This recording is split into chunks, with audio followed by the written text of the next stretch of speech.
everyone. Welcome back to the Keep Watching podcast, where we decide what to watch so you don't have to. I'm Sarah. And I'm James.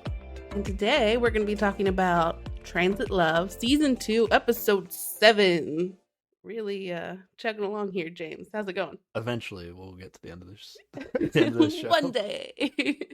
Still going good. We haven't even released Episode 6 yet. That's right. Of the podcast. So we're recording 2 in a row because Sarah is going to Vegas. Sarah. Ooh. Yes, but not for Vegas things. I don't think I'll enjoy Vegas things. There's a K-pop music festival expo situation, and Monsta X is going to be there, so I have to also be there. You're not going to do any Vegas things? No. Have you ever been to Vegas before? I have not. I have no desire to be in Vegas. It seems like it would just be really loud and overwhelming. Yeah. I don't know. I've been in casinos before, and I didn't enjoy them. So I don't think I'll enjoy that part of this either. I like poker, but I went to like a casino once, and I was like, this isn't my vibe. Yeah.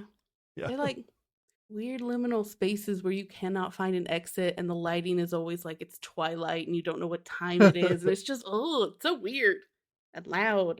But the hotel I'm staying in is the same place where the thing is, so I don't have to go outside and deal with anything. Hopefully it'll just be K-pop. There's not going to be any fun story adventure time when you get back? Oh, there will be fun story adventure time when I get back. It's just all going to be about Monsta X. You're going by yourself, right? So you're not going to get roped in by other people. I get to do exactly what I want on the entire trip. It's an excellent way to travel. Okay, gotcha. All right. So because we haven't even released the last episode, we don't have any feedback or comments from the listeners. Mm-hmm. So you ready to get into this thing? Yeah, let's do it. All right. Where did we leave off the end of episode 6 there? What's going on in Transit Love 2? Let's see. We got introduced to Nayeon's ex, although it wasn't confirmed yet, but obviously that's who he is. And he just came back from a date with Haeun, and she introduced him to the entire house as her date. Oh yeah, you were really on that. You're like clearly not like covering up for all the sad times she's feeling. Okay. And everybody got to tell each other their ages, and it is late at night, as it is most of the time in the show. It is very late at night. Yeah, I recall. I think we left off by saying we always talk about like the show just abruptly ends for this, but I was like, they actually ended at the end of the night, so the next episode will be like the next day, so that makes sense. No, it's good. We're gonna get another 40 minutes. It's another like 40-ish minutes or something of still the same night from last episode, which is unbelievable. I can't believe that. It's ridiculous. So what I have where we left off was that people were realizing that Mingi isn't coming back. Yes. And that's kind of where we're gonna pick up from here. Okay, here we go. People are confused that Mingi isn't coming back. Pretty much. Yeah. For whatever reason, it seems like production has just burdened Jisoo with this knowledge. Yeah. And it's her responsibility to fill everyone in. And it's weird. I was wondering, like, are they confused because of Jisoo? Like, Jisoo maybe, like, didn't realize she was the only one that knew, so she didn't, like, elaborate on what she meant by, like, oh, he left. Or whatever she said earlier. And then she definitely said something about, like, oh, he was going to take a break. Like, she made it seem like it was a temporary thing. But she also thought that everybody knew what she meant by that. I don't know. It was very weird. I kind of thought she was waiting on like an official letter to come. Because last time somebody left the show, they got a dramatic letter announcing that she left the show. I feel like they're in a gray area here where they're actually still not sure if he's coming back. And then the other participants of the show have like decided that he's not coming back. And maybe there were chances where he wasn't going to either. But like, yeah, I don't know. This whole thing's weird. And we'll get to it in a bit, but like his stuff is still in his room. Like that was not true of Yihyun when she left. So it's very weird. I feel like he's officially not off the show at this point, but we know because they like edited it in a different way that he's not coming back. But the contestants don't. But somehow they decide that he's not coming back. I think they just decided he's not coming back because Hee-do showed up, and they thought that Haeun was only in the house because Yi-hun left the house. Yeah. They're not realizing that like these people would have entered any regardless. Yeah, Because absolutely. I don't even think they realize the possibility necessarily that like some people didn't have X's in the house on Right. day one. Yeah. The participants are really in the dark here. What's going on? Yeah, but this news like shakes up people that I wouldn't expect it to. Like you would think like maybe one of the female participants would have gotten close and been upset, but no, it is Human and Tae who are like hit the hardest with this information. Like Human I is don't like know. shocked, but Tay it just starts like sobbing, in Sobbing, tears. yeah. With it puts his hoodie up so that like, people can't see his face. I don't really know why this happens. I'll be He honest. has a confessional in a little bit where he talks about like it's just a lot of change all at once and he's just like dealing with it now. Like it's just like this was the final thing that just like overwhelmed him and he like needed to I get it guess out a bit.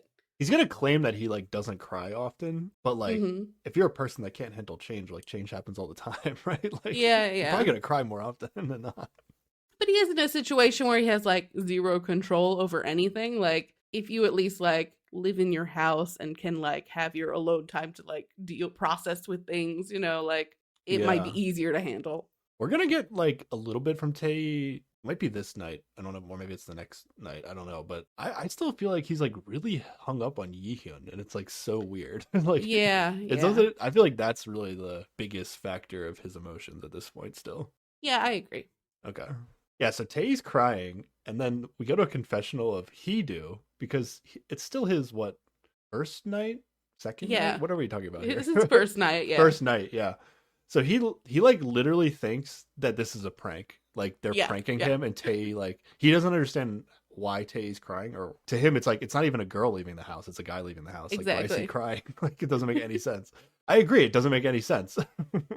So I think it's I don't know if I would have thought it was a prank, but I would have thought it was weird for sure. Yeah, yeah. I'd be like, what show did I end up on? Why is everything so dramatic? I don't understand. But then like the crying goes on so long that Hedo eventually comes back in the confessional is like, then I realized this can't be a prank. No one pranks this hard. And then I wrote, do you think Hedo will ever cry on this show? Is he No, too tough for I this? don't think he's too. I don't like to ascribe toughness to a reason not to cry. I just think he's not a emotionally expressive boy. Gotcha, okay. He is going to admit later a time in his life where he did cry. But I don't know if That's we're true. going to reach that threshold on the show. Yeah, that seemed like a big deal. Has anybody besides Hedo also not cried yet on the show? Wait, who has cried on the show? I mean, I feel like Wonbin's everybody has. cried. I think it's easier to list who hasn't, and I don't think it's anybody but Hedo, and I think he just will eventually. Have we watched Human cry? I guess we did. I guess because we've seen all of the meeting up with their exes, and everybody kind of cries at that. Yeah, and like Yihyun leaving and Mingi leaving. Maybe Mingi didn't cry. Mingi didn't cry, did he? Mingi didn't cry. Did Nyan cry though? Because I don't know that she cried when she met I mean, with Nia her ex. has And what had to have cried at this point. did right? we see it though? I don't know. I wasn't keeping track. I mean, she definitely cries in this episode, Okay. but I can't think of specifically prior to this episode. I don't know. I think Hedo will cry. I just think that this is a show that they're just like they're It actively is an like, emotional trying to show. make you Yeah, cry. yeah. It's like if you go on Survivor, like you're gonna cry. Like it's just like even if you like Okay. even if like you're doing really well, nothing to cry about, like you'll go to a confessional and they'll just like ask you to talk about some shit in your life that'll make you cry, and you're just Mhm. like starving, and Yeah, yeah. like they'll absolutely. make you cry because they basically they want you to cry because like I feel like there's like a thing where like the winner of the show on Survivor like always has to cry at some point in the show. Oh, So like really? they make everybody cry so that they like have footage of you crying so they can Mm. use it however they feel like, So yeah, I think Hedo will cry at some point. They'll get him. Okay, okay. Okay. Yeah, so Hido's like hella confused. So he just like goes downstairs. And Yeah. like Wonbin comes to help him with his things, but like even Wonbin like weirdly like won't tell him about Yeah. Mingi and Yihyun and what everything is going on. Is Wonbin just like not a night person? I think Wonbin's tired as fuck. Like it's Yeah. at least 3 a.m. at this point, and he's just like trying to be helpful, but he's like, I will tell you the story later, dude. I just need to fucking sleep. This is, like he's got school tomorrow. He's got a bedtime. He's gotta go. He's gonna be so nice and helpful like tomorrow, but Hmm. whenever it gets like past midnight, Wonbin's no, he's done. He's like, I'll tell you later. So Hidu continues to be confused. So confused. But yeah, he tries to move his things into the room, but Mingi's shit's still there, and he's just like, I don't know what to do, and he's just awkwardly hovering around. This is so awkward for Hidu. Yeah, 100%. This is the worst way to enter this house. Like, everyone's crying, and there's nowhere to put his. And he's also like, I am just tired. I just want to go to sleep, but he can't because it's somebody else's bed still. Maybe. Yeah. I feel like this show is like supposed to be a good time. Like if I like got casted for the show, I'd be like, oh yeah, this is gonna be a good time. Yeah, definitely. This sucks. First night. Next thing I wrote in my notes was, has Bam Bam been replaced as a host on this show? Bam Bam hasn't been on this show for many episodes. I think they've shown like him like doing no. There reactions. was somebody else who is not Bam Bam who has been on this show for a while now. Really? I thought this was like the first time they were like, and here's our new host, blah blah blah. But have they had like multiple different hosts? Yeah, I think the first time I noticed. Oh, yeah, okay. Yeah. It took me a while to notice, and I'm like, wait, that's not Bam Bam. Bam Bam's like a K-pop person, right? Maybe they have to rotate these people out because they're busy. We haven't gotten much, many comments from that side of, the panel. So I feel like they're just like, yeah, we'll just go slipping in people who aren't very good at this. There's like the big three, and then there's like a woman who's always been on, but I feel like sometimes I swear like half the time she talks, they like don't hear what she said and she has to repeat it. Yeah. And then Bam Bam like barely said anything. So that's because he's not on the show. That's the episode 7 update on the hosts of the show. Then the night is just gonna keep chugging along here for a long ass time. People never sleep. Oh my god. So the girls and Tae are still talking in the upstairs hangout area. Yeah, and Nayeon's like really confused, like why Mingi would leave. And Jiyeon's like, it's obvious. Like she, as the person who is actually Tae's ex, is like able to see that Yihyun was Mingi's ex, and obviously that's why he left. She's really like blowing the cover here. Now, there's gonna be like a weirdness where like Jiyeon is gonna say that everybody is telling her that it's obvious who her ex is. Yeah, and I don't know if it's because of this or other stuff, or like we never get like what everybody's guess is. Like they could just be wrong. I'm not sure. But in this situation, everybody should think that Yihyun was Tae's ex, but she's saying no, it's obvious that Mingi and Yihyun are exes because she's Tae's ex.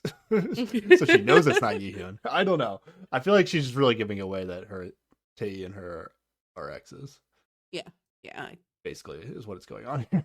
Pretty much. There is a bit later when she has some solo time to talk to Tae, and he's just like, you need to stop saying like exactly after everything I say. Like because he'll be describing something about himself, and then she's like, yeah, exactly. It's just like, you can't keep saying this shit like you know me. So is that what that meant? Okay, yeah, I could see that. So at least on that front, she is maybe blowing her cover a lot, but okay. She couldn't really identify with Tae.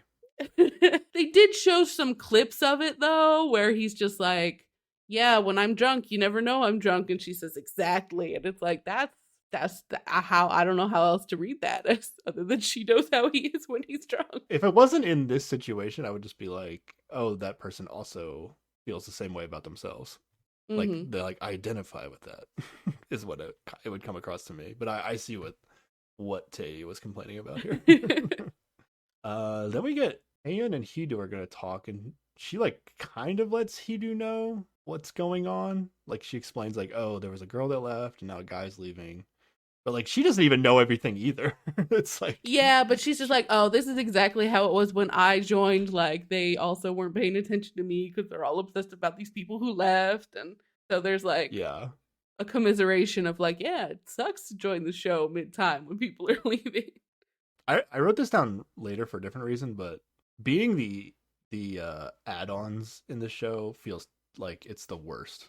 Like, yeah, I mean, this is especially weird because people left and then you're coming in, but even if they had come in late and nobody had left the house, I still feel like they're at a huge disadvantage. Well, this show is a lot longer than other like Singles Inferno, so like I feel like over time it would have been fine, like it would have worked out. But like the fact that people left in exactly the right pacing to make it seem like these people were just replacement people and that everybody was reacting to the drama of people leaving rather than the drama of new people arriving, just like really kind of fucked them over. Yeah. I feel like in Heart Signal, the girl that got added late was at a huge disadvantage, Oh, yeah. And that's a Okay. really long show too. I don't know. There's something about it. I wrote it down later. Maybe I have more in my notes, more things to elaborate on, but it's a tough spot for sure. Yeah. All right. It's time to find out who Hidu's ex is.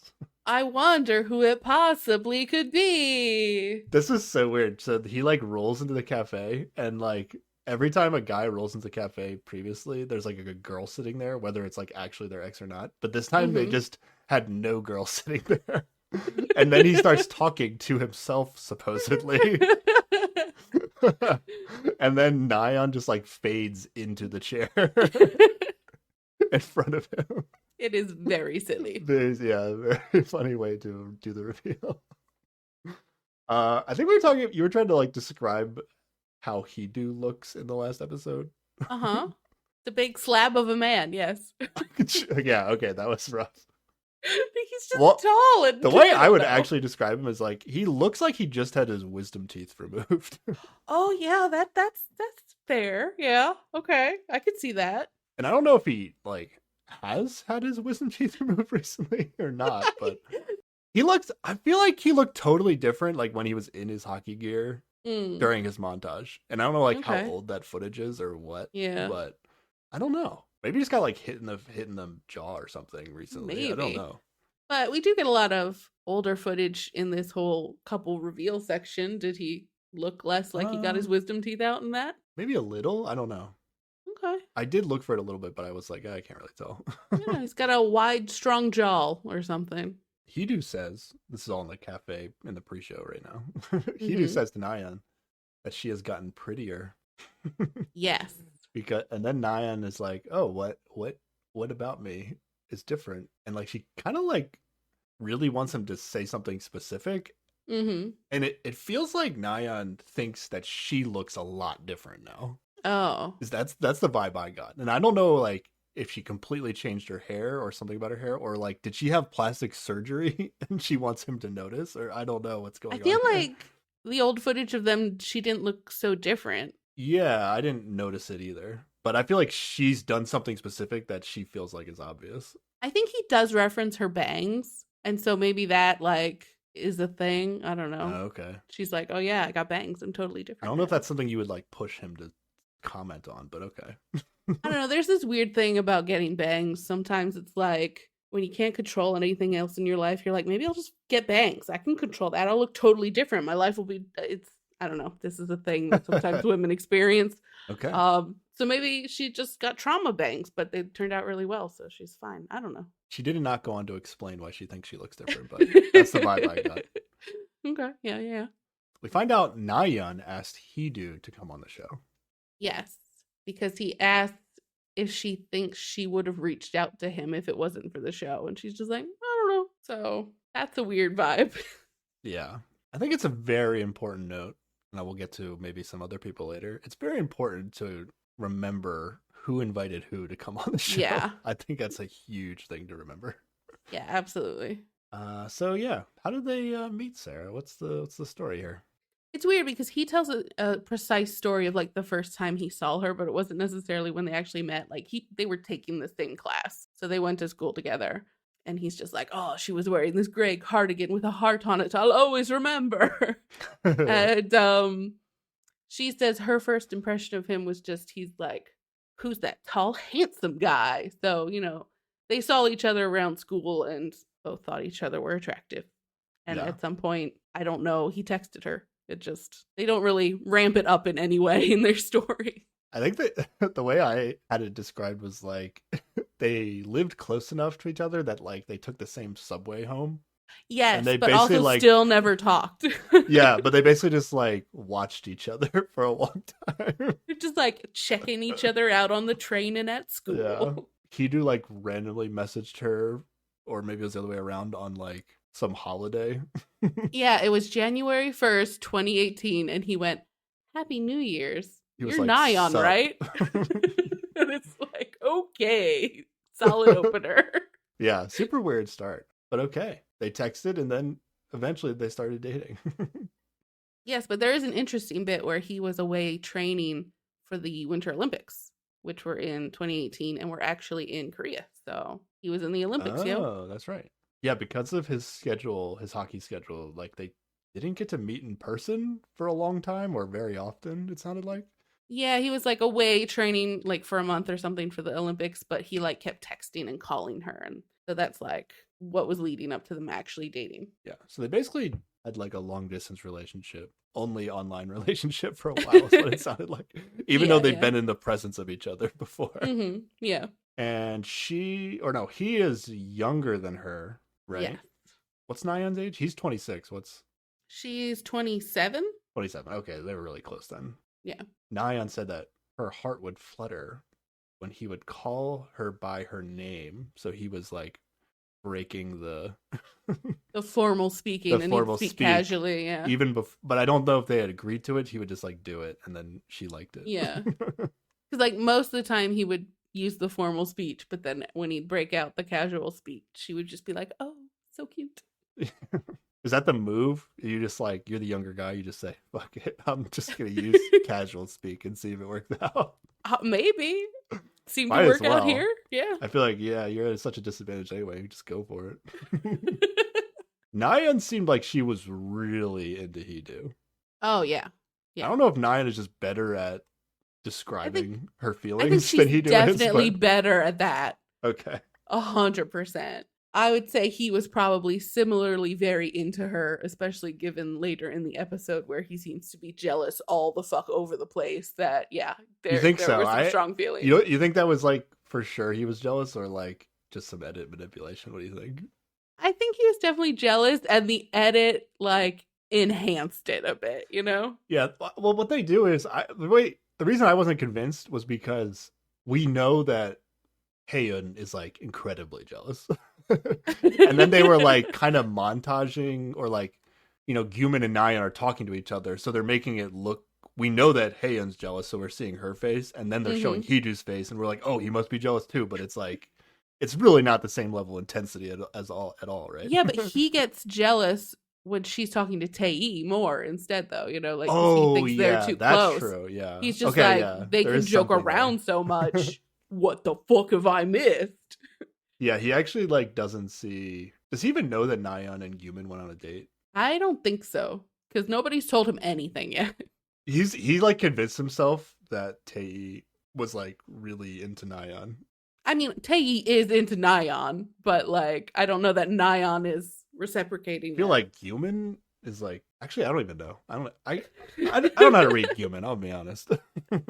Yeah, I got some shit to say about Gyumin later. Yeah. Okay, I agree. At one point, Heedu had an injury from hockey, presumably, and he did cry in front of Nayeon at the hospital. So he does cry sometimes. Yeah, because he couldn't go to. They had some international game they were going to go to, and he couldn't go. So yeah, sad hockey times. But yeah, she would go to like almost every game he had, and then he mostly won whenever she showed up. So she was just like, "Yeah, I'm your good luck charm. What up?" And they were cute.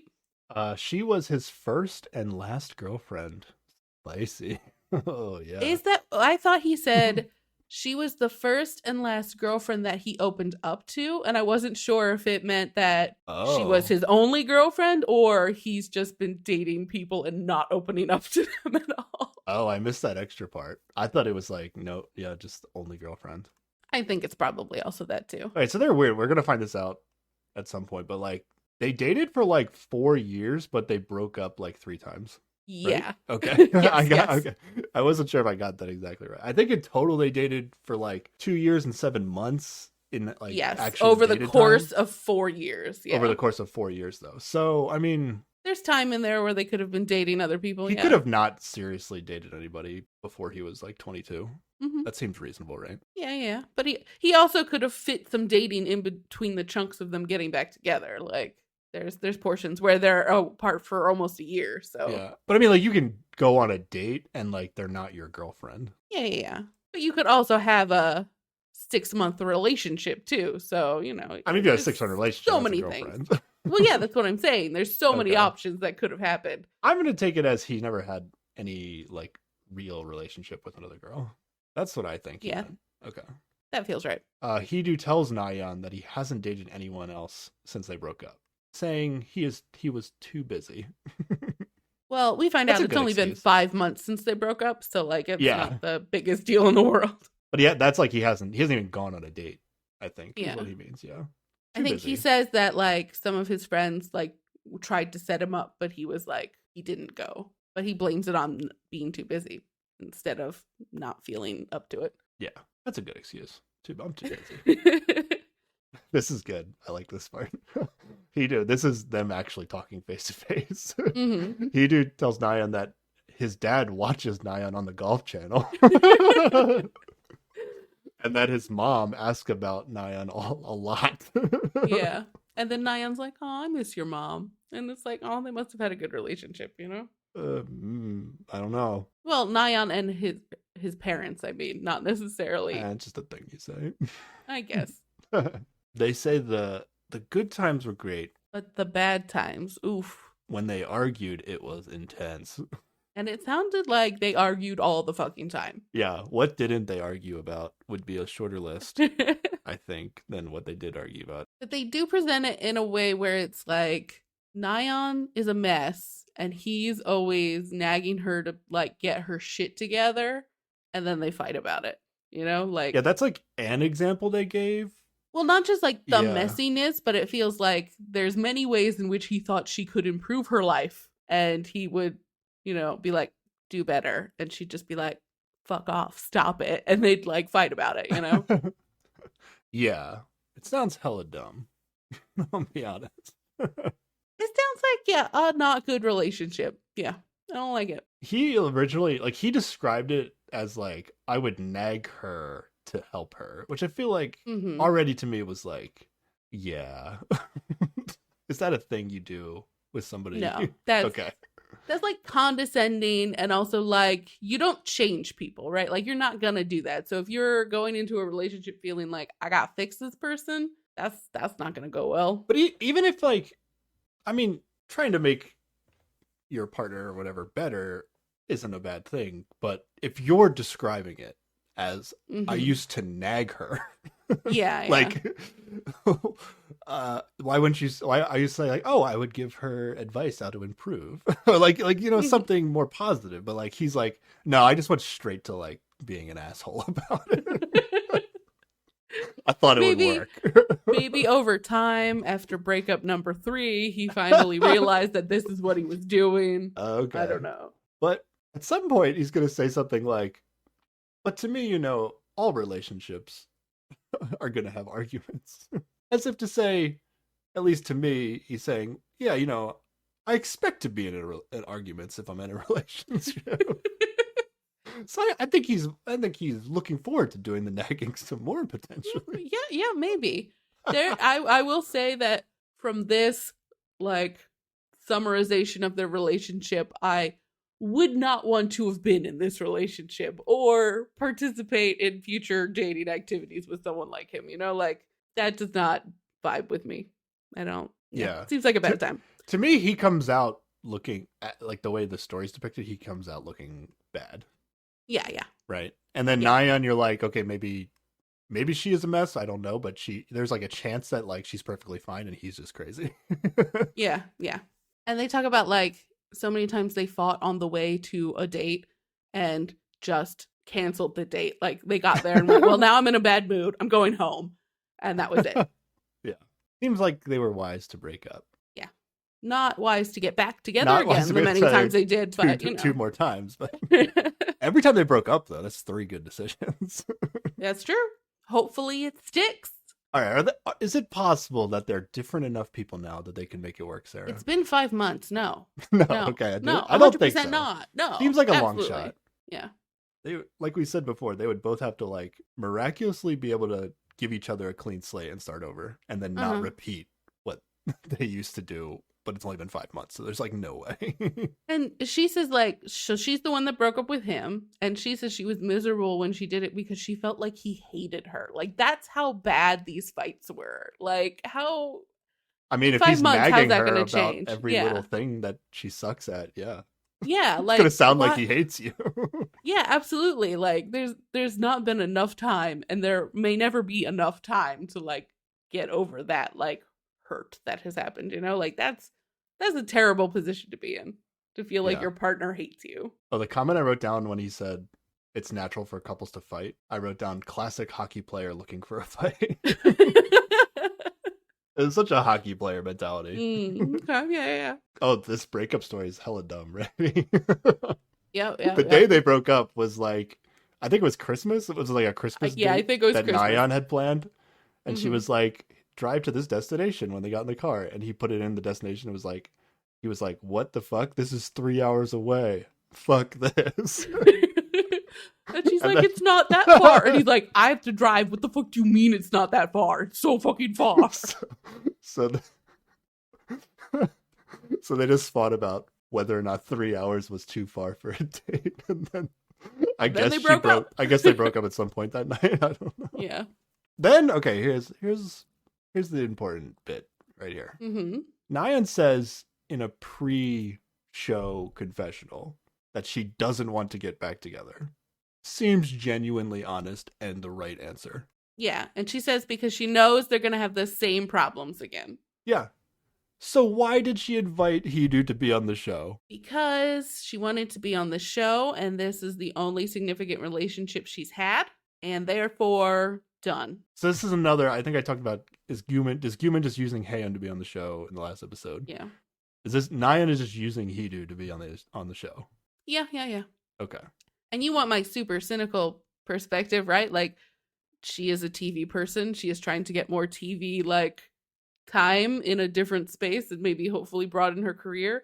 I would say maybe a similar thing for Guman. He makes music videos. Maybe he's trying to make more, like, entertainment level connections, you know? That's the whole reason. Nobody's here looking for love, just trying to get their career on track. That's Yeah. super cynical point of view. I mean, I believe that for Guman and Nyan because they straight up don't want to be with the people they invited to be on the show. But I don't know, like, Nyan says this very confidently, but like a little later in the episode, I don't know. She seems a little soft-hearted towards this guy who she thought hated her. Yeah, she's gonna say some nice stuff to him, but like I feel like she just feels bad for him, and he like because the situation sucks for him, Mm-hmm. and I feel like she is kind of saying like, you know, I think about you sometimes, but it's not like she's actively saying like I want to get back together with you or anything. But like she that. like She says seeks nice him stuff. out like twice, and I don't know. It feels a little like they broke up and got back together a couple times. So like I do not doubt that she's still a little weak when it comes to him. I don't know. We can talk more later about Mhm. the what motivates people to come on the show versus other shows and how I feel about one person in particular, but we'll get to it. Okay, Okay. let's keep going. All right, like we said, they did for 4 years. The last time they did it was 11 months, so I think that's why Nyan said to Guman that the last time they dated for less than a year, but I guess she wasn't being totally honest. Oh yeah. She like manipulated the facts a little bit there. Well, it's also like weird to have to be like, well, I dated this person for like 2 years over the course of 4 years. You know, it's just a messy thing to have to talk about. Yeah, definitely my least favorite couple. Yeah. Yeah. Wait, is it? Yeah. They straight suck, right? Like this. I like Nyan.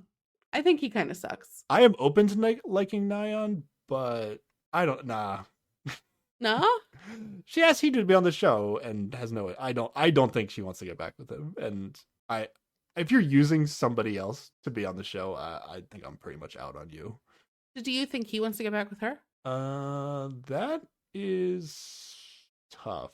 I think it's more likely that he wants to get back with her. Okay. I don't think he should either, but I think he's like, I think he's like really inexperienced dating, and like this is the only thing he knows, and he's willing to do it over and over again for whatever reason. Yeah, that seems like a fair assessment. I'd buy that. Seems like he just needs to date somebody who's the exact opposite of Nyan, and then see if he has any criticisms for that person. So just like a really tidy woman, Yeah, who doesn't like to go far. yeah. Okay, maybe. I want Hidu and Hei to keep it going, but the problem is if I was Hidu, I would never like try to be with Haeyeon ever again because she Oh, didn't yeah, even yeah. text me on the date. Like the date we were currently on, she didn't choose me. So I Yeah, would be like, oh, absolutely. she's not into me at all. Like that's my conclusion. But the thing is, they do seem like a really decent They do match. seem compatible, yeah. Like, I would believe that she's very tidy. And she did travel far to visit Human in the military, but I don't think she needs to. Like, she's got her travel thing in her job, so, it's fine. They don't have to drive 3 hours for a date. Yeah. And he's used to being in a relationship where the person's not around all the time. They'd both be busy, right? Yeah, yeah. There Yeah. you go. Seems possible. Yeah. And they like protein and working out. That's what we learned on their date, right? So It's not gonna happen though. maybe. Like that's like the the ex couple aspect of the show like really just fucks up. It makes it messy, but I don't think it's like at first I couldn't tell like, oh, maybe it's gonna be useful to like talk to your ex in the beginning and figure out like, hey, we're not gonna get back together and like move on. But I think the exes thing is gonna fuck up like the potential of you actually having a relationship with somebody else, like a good relationship with somebody else, Yeah. more than it's gonna help to like you heal. Yeah, okay, I can see that. So I don't know. This is kind of it's getting like really messy in like a super unproductive way in terms of like actually Yeah. getting people to match up properly. But there's a lot of season left. There is. Yeah, so something's got to happen, right? I don't know. We'll see. Anything else for these two, Sarah? Um, I wrote down he do seems fun, right? no, he does not seem fun No, he at does all not. in No, he any does not. way. But they do show a bit of the first night when they got to chat with their exes in the chat room. She got to chat with him, and he kept saying things like, well, maybe you'll want to date me when I show up. And what kind of date do you want to have with me? Like in a way that seems weirdly differently flirty than he is when he shows up on the show. Yeah, I think this is maybe some evidence that Nyan is open because they're talking via a chat app or whatever. Mhm. So he could be like some percentage of like sarcastic, you know, Yeah, and she's just not picking up on it. that's true. But she's seeing it as like a positive thing, which means maybe she is interested. That's kind of how I interpret it. But I don't know. I wouldn't have, based on how their conversation went, I wouldn't have jumped to the conclusion that he was like being 100% serious, like Nyan kind of did. So maybe Nyan is open to it. Maybe. I don't know why she's telling the cameras in the pre-show.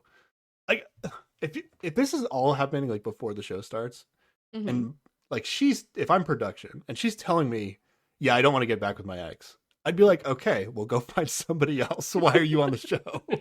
Well, you That's can't how I have a feel. show entirely full of people who are like Haeyeon, who are just like, I need to get back together with them. Like, you need some people to be willing to try something new for anything to happen in this show. Yeah, you want somebody that's like, yeah, I'm open to getting back to my ex, but I also would be interested in dating other people too. But like, are you really gonna find 8 people who are like that? That seems so hard. It can't be that hard.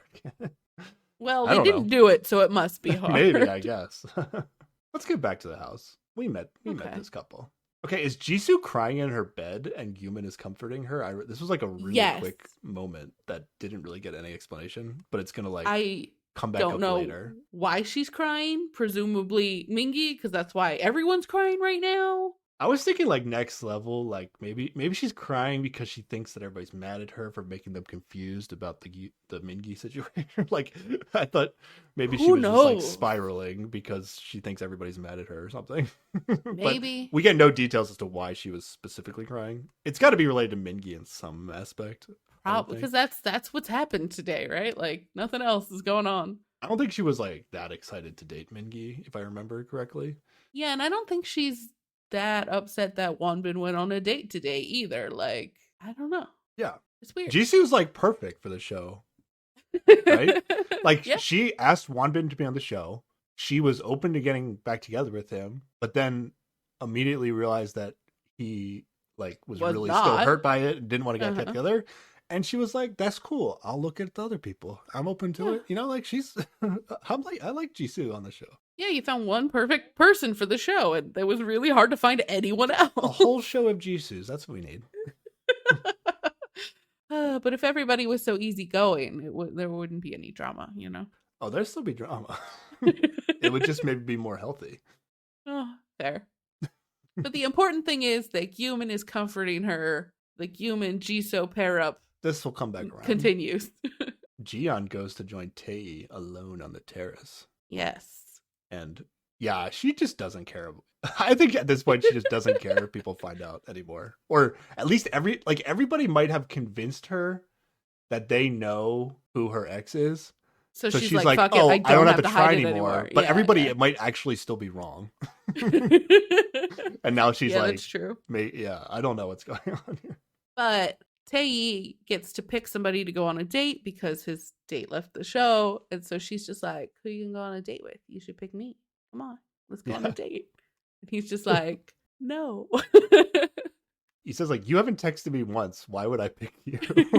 Yeah, he's a little bit bitter about That's that. a great answer. No, I actually love Jiyeon and Tae's back and forth. Like, out of all the exes to get back together, I think, like, they should. Oh, really? Because they didn't date that long, right? It was maybe like a year. I don't even remember why they broke up. Yeah. And I hope I don't remember it because it wasn't that eventful. But do you remember what it was? It was, I think it was a dumb fight. They had a dumb fight on a dumb day where they were just like, this relationship isn't going anywhere. Whatever, bye. Like, yeah, that's pretty much it. I feel like they can get back together and make it work. Now, Tae is looking at other people right now. Yeah, yeah. And Jiyeon, not so much, I think.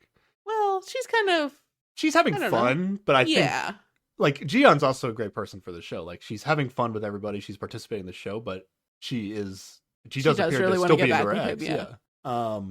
So I wrote down something weird here. Jiyeon asks Tae if he sent her a message, but like she would know if Tae sent her a message. Like, why is she asking this? Wait, did she ask him that? Yeah, something weird. I don't. Maybe they were just kidding around, and I didn't pick up on the joke. Because this is going to be a point later where, like, Heedu tries to pretend that, like, he didn't send Nayeon a message. Yes. Because he doesn't know what it tells happens. you if you're Because he's never gotten a text, so he doesn't know what it's like. Yeah.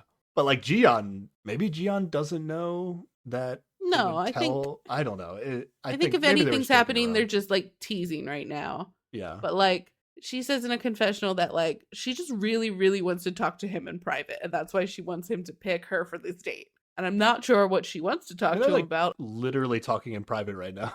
Yeah. That's what I don't get. Like, she says it's to talk to him, but she's got an opportunity to.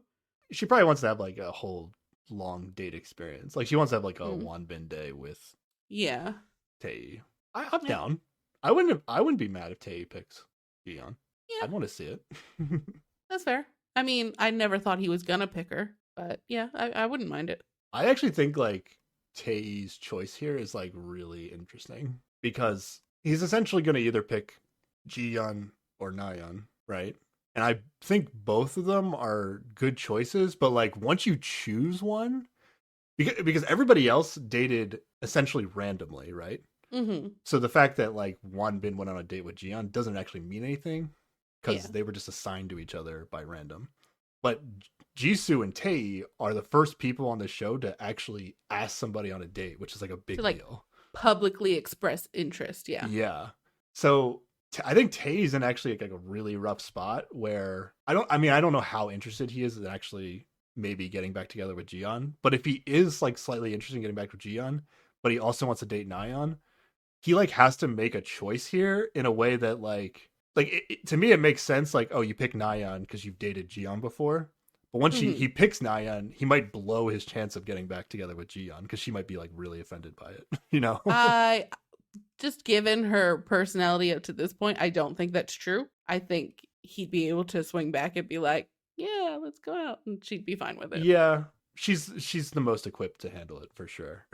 Yeah. But I don't know. I would feel like it was a tough spot to be in. Yeah, it's a weird spot. Now we get a little bit of a Tae versus Heedu rivalry brewing that Tae is completely oblivious to. Like, he does not know that this is happening. Yeah, I think so. I can't tell because there is a little bit of like he should know. I guess he doesn't know. Yeah, there's nothing for him to know. He doesn't know that Nayeon is his ex. Yeah, Or and I think ex. Yeah. I think he ascribes anything awkward that happens between them to being because it's Hiru's first day, so he's feeling awkward. And Tei has described himself as shy, so he's probably just like, I am socially awkward. This is my fault. Like, I don't think he senses the beef. Okay.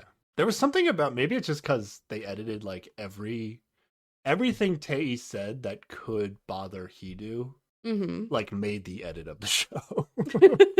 So yeah. it almost felt like Tei like knew what he was doing. No. Tei is completely oblivious. He said a lot of things that were like that. It just made it feel like he might know. That, I don't know. I got weird vibes. But regardless of it, like basically there's bad vibes. At least Hidu has bad vibes from Tei because he thinks that Tei's really into Nayeon. Which he is, so he actually is picking up on that, yeah. But I think he actually thinks Nayeon is into Tei more than she is because he doesn't understand their banter is a little bit of like inside jokes of the house. Yeah. Like Nayeon sees their relationship as like a fun little friendship. She's shocked later when she gets picked for the date. So like at this point, she's not putting any sort of vibes out towards Tei, but from the outside, it looks like that's what's happening. Yeah. I think I wrote this down later, but Nayeon's going to say something like, I think when Tei's eventually going to ask Nayeon on the date. And then Nayeon's going to say something really weird in a confessional, like, he was really playful with me, but I thought that meant that he wasn't into me. Yeah. Is that like a thing, or is she just saying that? I mean, that could be a thing. Like, is that a thing? It could be. It'd be like, oh, we just have a playful, teasy, like, she might not get any, like, undercurrent of romantic vibes, you know? It might just be like, oh, we're just silly together. I guess. The way she describes it was like, we were so playful together that it had to mean there was no romantic vibes. Like, I think about who she dated. She dated this tall slab of a man who I cannot imagine ever being silly. Like, so her wiring for what is considered romantic behavior is a slab of a man telling her that she's not tidy enough. Like, nothing that Tei would do would like register for her, I think. Oh, you know? I like that. That makes sense, actually. And maybe that's why she enjoys the human date so much, because he's not like putting a lot out there emotionally. She's like, oh, this is what I expect. This is going well. He is not shitting on my every little thing I do. Exactly. This is great. We did something besides go to a restaurant. Amazing. Yeah. Really low bars to impress Nayeon here. Yeah. Yeah, it is. But yeah, I think that's why Tei doesn't register as a romantic thing for her, because that's not what she's used to. All right, I buy that. You got me. You sold me. Okay. Nice. Nayeon is actually worried about Hidu though, so she goes to check on him. She just like walks right in his room, and he like doesn't have a shirt on because he's changing, and he's just like, "What are you doing? Get out of here!" And then she runs away. Yeah, and then Nayeon takes this like immediate like get out of here as like, oh, he was being mean to me. Yeah. And I was like, no. This is where I can't fully, like, I can't 100% say like Nayeon had no fault. Oh yeah. Because maybe Hidu was just like giving her like a little bit of advice, and then she was taking it personally. Because like this is an example of like, he even says like, I didn't want them to see her looking at me without a shirt on, because then that would give away that we're a couple or something, right? Yeah. Like Hidu, out of everybody in the house right now, like Haeyeon too, to a degree, like they don't know what they're allowed to do and not allowed to do. Yeah. That, and like this is another thing. Like they're so far behind the curve of the show, and it's really hard to catch up, I think. Like if he wanted to get back together with Nayeon, like he could be nicer in quotes here, but like he doesn't think he's allowed. Like he's his number one priority, it seems, is like not break the rule of the show where people and let people find out that Nayeon's his ex. Like, right. Yeah. But like everybody else that's been in the house already is like over that at this point. So he's really behind the curve. So yeah, Nayeon takes it like he's being mean. I think it's way overreaction by her. Yeah. But also, when's the last time she slept? It's so late. Like, nobody's thinking straight. People need to go to bed. But they don't. They don't. We're not done here. Hidu walks in on Tei and Jiyeon. sharing food and talking casually in the kitchen. Yes. And Yeah, they don't give a fuck anymore. but like Hidu does this thing where the moment he walks past Tei, he like puts his hood up. Like he's like, I don't want to talk to this guy. Like, I don't like him. You think he would be a little happy to see like Tei and Jiyeon Yeah, like yeah, you think. being close together. He's like, oh, maybe he's into Jiyeon more, but that's not the mindset. The reason like this show is like becoming, I feel like, unhealthy to me is like everybody's default, I think, is to like be hyper aware of everything their ex is doing and then just draw these like massive conclusions of like the dumbest shit ever. Yeah. Like, be like, oh my god, they like had one playful banter back and forth, like they're clearly gonna get married.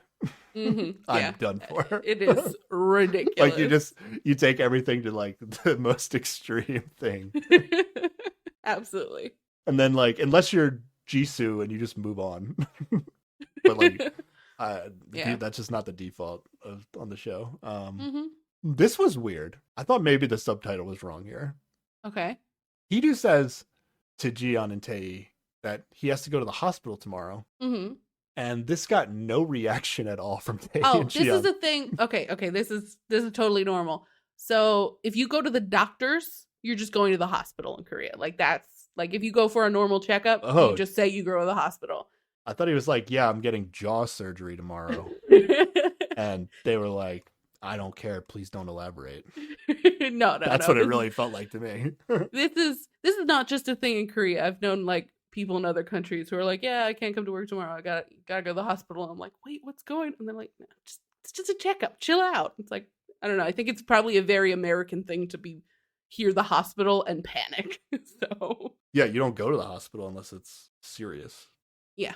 I read like they really want us to feel this tension between Hidu and Tae. Yeah, they do. I think you're right. It is just like one-sided from Hidu. Yeah, because like, so they're eating at the table, Tae and Jiyeon, and Hidu just like goes and eats at the counter because he feels weird about maybe he's interrupting something or whatever. And then like Tae says like, come and eat with us. It's fine. And then Tae even apologizes for being like stiff and weird earlier because he's an awkward dude and also he had to cry. And so I think like Tae doesn't have any bad vibes. He was just like having an evening, and Hidu just sees him as a threat because he was like flirting with Nayeon, and that's it. That's the whole thing. Maybe I'm curious to see if this actually keeps going. Is he just gonna like wake up tomorrow and be like, oh, I figured it out. It's actually not what I thought. I don't know. Maybe. I think he's really gonna be stuck on this for a while. Probably. To us, it's gonna be like, wow, he's like, well, how does he not see the truth? Although, wait, but Tae's gonna go on a date with Nayeon, so that's gonna make things absolutely worse. He's gonna be justified to keep thinking how he's already thinking. I mean, yeah, he's not wrong, like, but Tae doesn't understand that there's beef, and he's not trying to make beef. He's just trying to date a girl, Yeah. Nayeon comes in to the kitchen area. And Hidu fucking runs. He's just out immediately. They both totally ignore each other, though. Yeah, but I think, like, she has a confessional where she's just like, oh, I wanted to talk to him in a public space, so that way to get everybody to talk to him, but he just ran away. So, like, she was gonna get there. Here's the thing, though. It's like also, so Hidu doesn't know what's allowed and not allowed. But also, like, this is Nayeon's first time having her ex in the house. Yeah. So she's also, now she should be a little bit better than Hidu at it, but she's also, I feel, doesn't trying know to figure what's it out, allowed and not allowed. Like, Yeah, she yeah. hasn't been in this space yet, which only compounds Hidu's lag behind everybody in the house. Yeah, definitely. It's really unfortunate, I think. Yep. Really unfair. The next thing we get is Haeun and Nayeon are talking in their room. Yeah, they're gonna compare dates, basically. And Haeun says that they went skating because she's, like, complaining about her feet. And Nayeon's just like, oh, did you hold hands and he pulled you around on the skates? And, like, we get a Nayeon confessional where she's like, they had a fucking magical date and I'm really, like, jealous because I always wanted to do the skating with him, but he wouldn't skate with me. And she's very upset. It sounds like they did it once. Like, it sounds... So... It sounds like Nayeon and Hidu like did this exact date that Haeun and Hidu did, except they didn't have the park reserved. for them. Yeah, But they yeah, literally went to Lottie World and like did this date before. yeah. They even had like pictures of them like wearing this like similar Wearing the ears, yeah. So I imagine they skated on that day, and that's like the one day that Nyan remembers them skating. And I think she wanted to do it more, but he was just like, I skate for work all the time. Leave me alone. Yeah. To him, it's like not something you to do for fun. It's just like, it's just work. Mm-hmm. But that also makes sense that they did this because all the other dates were like a date of the guy's past. Yeah, yeah. So it makes sense that they made Hidu do a date that he had with Nyan. So right. At first I was like, man, that's really fucked up that production did that. But then I was like, oh wait, all the dates are kind of it has been and continues to be very fucked up all along the way. Now Jisoo's date, when we get to it though, this is gonna be like her own thing, like whatever she wants it to be, right? Maybe. Because they're not just gonna like she's gonna choose Gyumin as expected. Mm-hmm. So she's not gonna go on Gyumin's date again. They're not gonna do the same date, yeah. Right. But it might still be something from her past that she has to pick from her time with Wonbin. It could just be a whole different thing though, because like Wonbin already did his past date, so I don't know if there's a plan to make the girls also do their past date, because it's a little bit of double dipping, because everybody, it's like doing everybody twice almost. So I don't know what the plan is for Jisoo's date. Yeah. There's no way it's going to be the exact same thing as Gyumin and Nyan, so it'll be something else. Yeah. Yeah, Nyan even says whether to go skating or not to go skating was something they argued about. Yep. Because they argued about fucking everything. Yeah, they just talk about more stuff on their dates. And they talk about like, oh, like, who did you text? Mm-hmm. And then I think they like, Ji-yeon says that she texted Gyumin. And then I got confused for a second because Haeun... Oh, Haeun lies. She 100% lies. Because Nayeon's like, oh, you got the message while you were on the date. So did you just like text each other and confirm your feelings right away? And she's like, oh, yeah, I texted him. He texted me back. Yeah, I actually thought Nayeon like misinterpreted. Like Haeun just said, oh, yeah, he texted me. And then Nayeon immediately just assumed that they texted each other.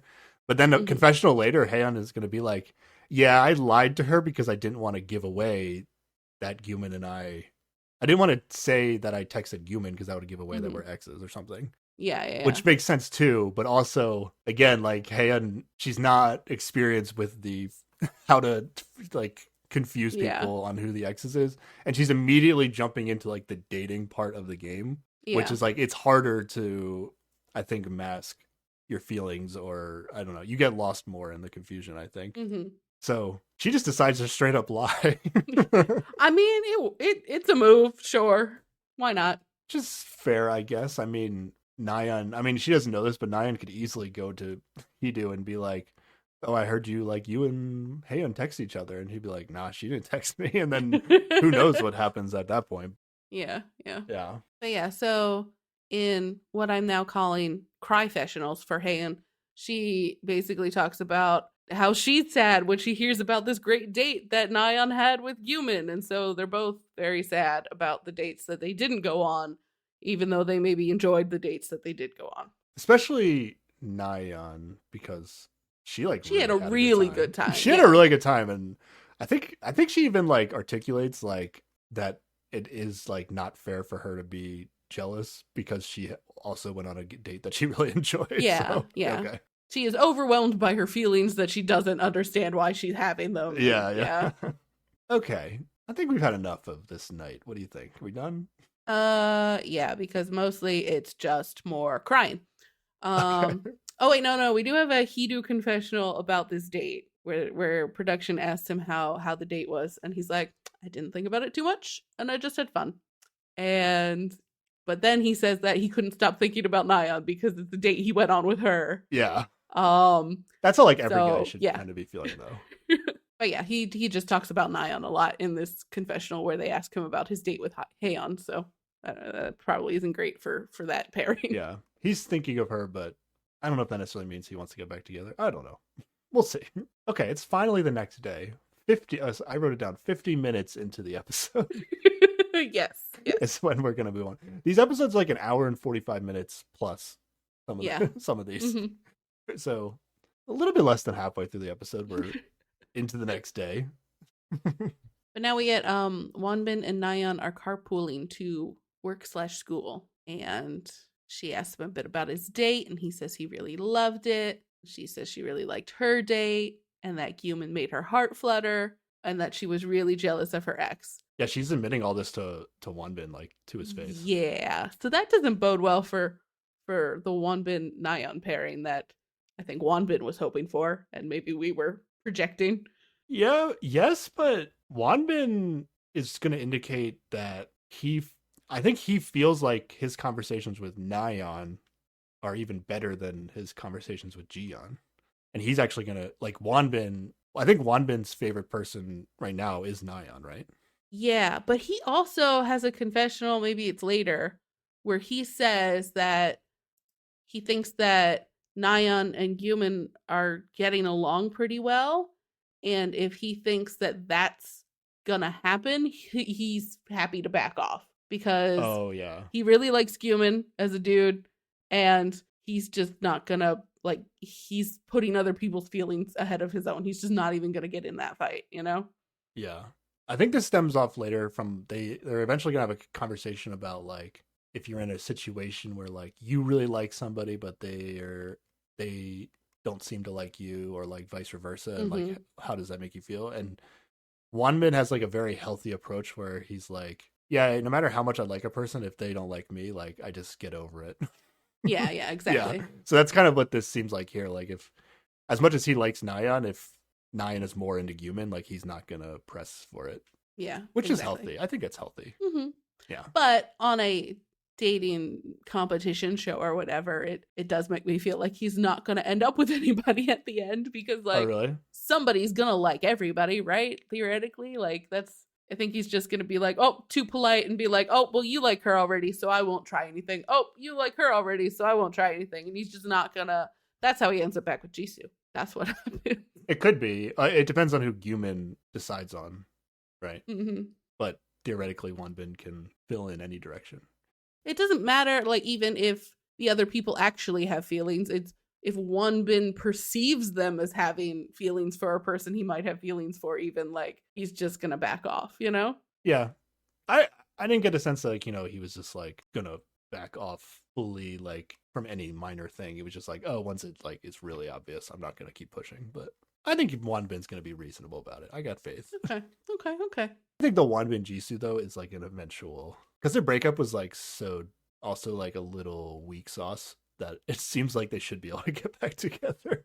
I don't know. I'm waiting for that. That's definitely going to be a thing eventually. Devastated by he was, but I don't know. He also seems like he can handle it, though. I don't know. He does seem very emotionally mature. He does, yeah. I think it's going to happen eventually, at least as an angle on the show. Yeah. And I'm probably going to buy into it when it happens. Anything else from their conversation in the car? No, that's pretty much it. Well, no, she actually talks a lot about Heedoo, because she feels bad for the newcomers, and she's like, we need to make them feel comfortable, you know, because they came at a terrible time. But then she just talks a lot about how Heedoo didn't, like, get to talk to anybody or whatever. So. Oh yeah. Oh, what I actually read from this is that you can basically figure out from how she's talking. Like, Wanbin should be able to figure out that Heedoo is her ex, right? Yeah. Because she admits that she's jealous of what her ex did yesterday. And the only other person who went on a date is Wanbin, and he, like, yeah. So yeah. It can't be Tae, and it can't be Gyumin, because she went on a date with him. With her. And it can't be Wanbin, because he knows. So yeah, Wanbin essentially just knows that he do it. Yeah. That's okay. This is why, like, maybe it didn't happen last night, but I feel like at some point it's possible that, like, everybody in the house, depending if, like, Wanbin tells them, like, everybody in the house could know that Nayeon and Heedoo are exes, because Wanbin knows for sure right now. Yeah. Right. So there, maybe we'll get to some things Tae says later that I'm like, maybe does he know? Does he know that Nayeon and Heedoo are exes? But I don't think that Wanbin would go around telling everybody, though. Maybe not. I also just don't think they'd put it in the show if he did do it. Because, but I don't know. Okay. I wrote some of my notes about, like, you feel like you can just predict the potential future relationships. But then as I started watching more, I wrote down, like, oh, these relationships feel like the ones that will happen. But I don't know. It is messier than I originally thought. We're eventually going to get to, by the end of this, like, Gumin and Nyan are both going to get like 3 texts in the night coming up, right? Yeah. They are the popular ones. It actually was like way more messy than I thought it was going to be. I thought like we were going to get like Gumin and Jisoo, Wonbin and Nyan, Tae and Jiyeon, and then Hidu and Haeyeon, and then like maybe like the feelings of people for their exes could like mess things up. But yeah, it seems like people actually have choices to make, so it's gonna be interesting.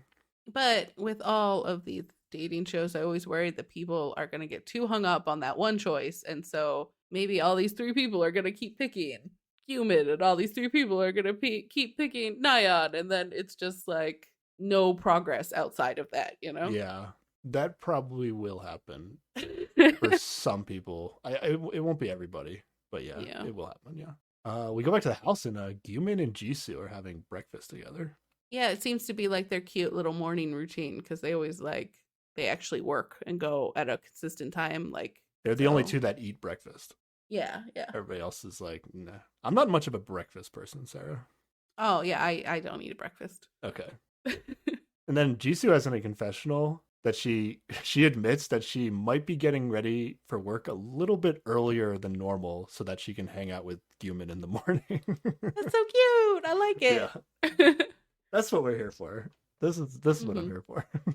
And then Hidu gets up and ruins the whole cute breakfast vibe. He makes it a different kind of interesting though, because he like doesn't sit with them. Yeah, he's again awkward about who he's allowed to sit with. Because he feels like they're too coupley, so yeah, he thinks they must be exes or or even if they're not, it's just like too. He thinks it's like he thinks he's like interrupting something. I mean, he kind of is. They were having a cute little breakfast, but he's supposed to interrupt this, right? Like that's the show. He's just like he's still just getting used to the situation. It's gonna take a few days, I think.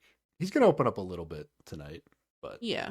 All right, and then we get the intro music for the show. Let's go. 58 minutes in. Here's the intro. Let's go. Stop calling it the intro music and just call it the episode music. It's almost an hour in. Episode 7, which is titled "The Story Only I Didn't Know." Do we know what this is going to be referencing? Because in my head right now, I can't. I mean, yeah, I think I'm the one that I only doesn't know. Like, like the producers know, but we don't know. The story only. I don't even know what that's referencing. Okay. Yeah. And all right. It's 6:30 at night. The nights take forever, but the days go by so quickly. Yeah. It's now 6 p.m. and Hidu is getting back, and he's the first one back to the house. And then Wonbin comes pretty much right after that. And so it's just 2 bros in the house. Yeah. And Wonbin's finally going to let Hidu in on the details. Yeah, he gives him a tour. He tells them all about watering the plants. Yeah. Honestly, Wonbin's going to drown these sweet little plant babies. Like you can overwater plants. No. If you give them too much water, they will drown. He's going to kill the plants. He thought they were dying at one point. I thought they looked good in this episode, but it's only been 2 days. He waters them again tomorrow. They're gonna die soon. I was wondering, do you think Hidu, because he got explained to it by Wonbin, will also think watering the plants is important and actually help him? Yeah, he might help. Or is he just too cool and he's gonna be like, yeah, Wonbin, I'm not doing this? No, I think he'll help out. We actually do later in the episode see Human holding the watering can. Oh, really? Yeah. Ooh. I don't ever think we see him use it on a plant, but he's carrying it somewhere. So maybe Wonbin got help. It looks like this was just like a quick thing, but it looked like they read letters that were on the table that mentioned like the chat room. I don't know if they were like old letters or what they were. I think they were from like every letter they've gotten so far. They just dumped on this table. Yeah, okay. And so Wonbin was explaining like, oh yeah, we get letters and sometimes there's a chat room. I don't know where it is. It was dark. They just took us there. Yeah, well, I was wondering, like, do they blindfold them? I think he was just following the group, not paying attention. Drag them up the hill to the chat room. Or maybe like they put bags over their heads. Oh yeah. Really don't want them to find out where the chat room is. Because they might sneak in and yeah, I don't know. I just thought they divided them in boys and girls, and then from that point it didn't matter, right? Yeah, I don't just know. Don't let them see each other walking into whatever hallway it takes to get to the room. I don't know. Yeah, exactly. It seems like they should know where to go to get to the chat room. Yeah. Yeah, Wanbin gives him a tour of the house. Very nice. Finally, don't know why they couldn't do this last night. Because it was really fucking late. That's why. I guess I would have still done it though. I thought he was gonna like explain the whole Yihun and Mingi thing. Maybe he did in the show. Just like it wasn't interesting to reshow it. Yeah, I think that's probably what But happened. then eventually Hidu is like, I need to go take a nap. I didn't even sleep last night. He like makes Wanbin promise to wake him up if anything is happening. Oh yeah. But Wanbin also falls asleep, so and also nothing happens. Nothing happens. Yeah, he's gonna like take like a 90-minute home. nap, and then he's gonna wake up at 8, and like still nobody's home, and then Wanbin is just like passed out on his spot that he sat in on the first day. And he's like hugging the pillow again. It's the same pillow. He's hugging the same pillow except he's asleep now. Yeah. And then no hesitation at all. Hidu just like wakes him up. Yeah, he does. I think Hidu was like really worried that like he was doing something wrong and needed Wanbin to like guide him, but there was nothing to be done because nobody was there. Oh, but also Hidu has a confessional where they ask him who like the most memorable participant is, and he's just like, Wanbin. He's the only one who pays attention to me. Does Wanbin like erase Mingi and Yihun's name from the whiteboard and replaces it with the newbies? Yeah. I think this was the moment where Mingi was officially off the show. Wanbin made the final decision. He just erased He's the arbiter of this. Heian does come back though at 8:30. And they decide to go get grocery store sushi, I think, is what happens. Yeah, they went to the grocery store, but yeah, I think they just got sushi or sashimi or something. And next we know it's 11 p.m. and that's when they got home from the grocery store. And I'm just like, this is so late already. What is happening? And then everybody, I did like how they just kind of got through this, but yeah. And then like almost, not everybody's home, but like almost everybody's home by 11 when it's time for dinner. Yeah, it's the schedule has gotten entirely fucked. I don't know what is happening when these people work, but this would drive me crazy. I think a lot of them aren't working. So where are they? Yeah, I was wondering. So like Heian said that she's like off cycle for being a flight attendant, right? Right. So she leaves to go to the gym, right? We know that. She's got to go to the gym. But she doesn't get back till 8:30. But also nobody's in the house, so why would she bother being home, I guess? She could have left at like 5 p.m. That's true. They just didn't want to show like her just being in the house alone again. Yeah. Sad. And then I think we find out that Hidu is also on a break from training, so I don't think he's going to hockey practice, but he went somewhere. Well, still to the gym. Yeah. And he had to go to the hospital, remember? So there we go. Right. Do you think everybody's just realizing that like I don't really need to be back at the production house until like 9 p.m. Like there's no way we're having dinner before then, I guess. So. But like why? Except Wanbin will come on time. He'll be there. Yeah. But like but it's literally Wanbin and the two new people. Yeah, exactly. But you think you'd want to make the most of like your time on this, right? Like you're trying to make connections with people. That's what you would think, yeah. Be at the house where the people are. But the people aren't even going to be there. Like you get back, if you go straight from like work to the house, like, oh, nobody's there. Now you're just bored. I guess. But then it's like a vicious cycle. Yeah, it just gets later and later. Yeah. So now we're eating dinner at 11 p.m. Yeah, we are. Staying up until 5 in the fucking morning.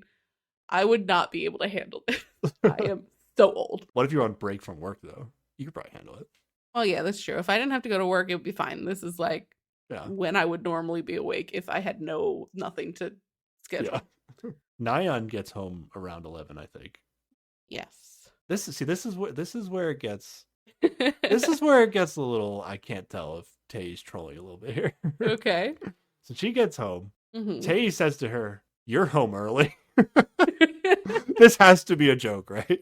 Yeah, it has to be okay. And then Tae also jokes that like Nyan brought something for her, or Nyan brought something for him. Like she had like a bag from like shopping, and he was like, "Oh, you didn't have to get me anything." And she was like, "I bought some stuff for myself." Oh, I thought she said she brought some clothes from home, but maybe something. It had nothing to do with Tae, whatever she brought. Yeah, but he's just being playful, and like this is him flirting. You know? Yeah, but this is like actual, like this isn't an inside joke with like the Yihyun stuff or whatever. Like this is like actual like, oh, okay, these two people are chummy with each other. And Yeah. like Hidu is like front and center when this happens. Yeah. To the point where I was like, Wanbin probably told Tei that they're exes, and he's like really just like leaning into this. No, shit. I don't think he's laying into it. I think Tei likes her and is flirting with her and wants to take her on a date. Yeah, but he is literally has a pass to take anybody on a date, and he can just do that, and he doesn't have to do this. He doesn't have to do this, but like the idea is like you're building a relationship. Like if he goes from just not talking to her ever to going, hey, we're going on a date, it's awkward and it's not gonna like. I guess there's no reason to fear pissing off like the ex of the person that you like. Yeah, like everybody knows what they signed up for. You know, like people should be chill. Now Gyumin, we're gonna get into it later. I feel like he's trying to piss off his own ex. Oh yeah, that's. I wouldn't. I think that's crossing a line. I don't think we should be doing that on the show, but we'll get to that when we get to it. Okay. And then this keeps going though. Like Tei also, like they're about to start eating, and Tei's like, "Oh, you guys can go ahead and eat. I'm gonna wait for Nayeon to sit down." Oh yeah, he wants to wait for her to get. So yeah. This is like this is a little above and beyond, like to the point where that's why I thought it was like he knows being something. Polite. He's just being polite. He's being polite, and also he likes her. Like, you know, like I don't think I think Hidu is the furthest thing from his mind right now. He doesn't give a fuck. Is this like so important though that like Nayeon would notice that Tei hasn't started eating till she got there? It seems like it's more like, hey Hidu, I'm not gonna eat till your girlfriend gets back. I don't think it's that at all. I think he's just like, because the other night when Yihoon didn't show up, like he purposely wanted to wait to eat with her. Like, this is his thing. Like, he wants to eat with the girl he's interested in. All right, you sold me. I'm in. He's consistent. He's nothing oblivious to Hidu. He does not give a fuck about this man. Hidu is noticing everything. He thinks Tei likes Nayeon and takes care of her. Which is accurate. There you go. And then to top it all off, Tei goes out of his way a little bit to fill Nayeon's drinking cup. Mm-hmm. Yep. And then this is where we get like the zoom in on Hidu's face. He does make such a face. This situation is so awkward for Hidu.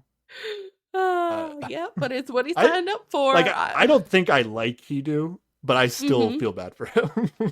Like that's how bad I think this is. Is it that bad though? Like this is the thing, right? Like, and this is like very basic shit. Like he's just like, Tei's just being nice. Like, this is just nice things you could do for someone, you know? Like, it's not so much the Tei stuff in particular, but just the whole not being on the same playing field as everybody else and not knowing what you can and can't do. I don't know, if he was there the whole time, he might not be as sensitive to how Tei and Nayeon are being together, because he would have, like, if he had seen Tei act this how he did with Yikan, like this, he would just be like, Tei being Tei doesn't mean shit. Or like, I don't know. Like he'd have a whole different interpretation of what's going on, but like it's totally fair to him for him to think the way he's thinking right now. Yeah, you're right. Yeah. And it's actually potentially going to be accurate. So yeah, it's accurate, but I mean, he didn't have a chance to do anything about it. Oh, yeah, I guess so. He just showed up and it already existed. Yeah.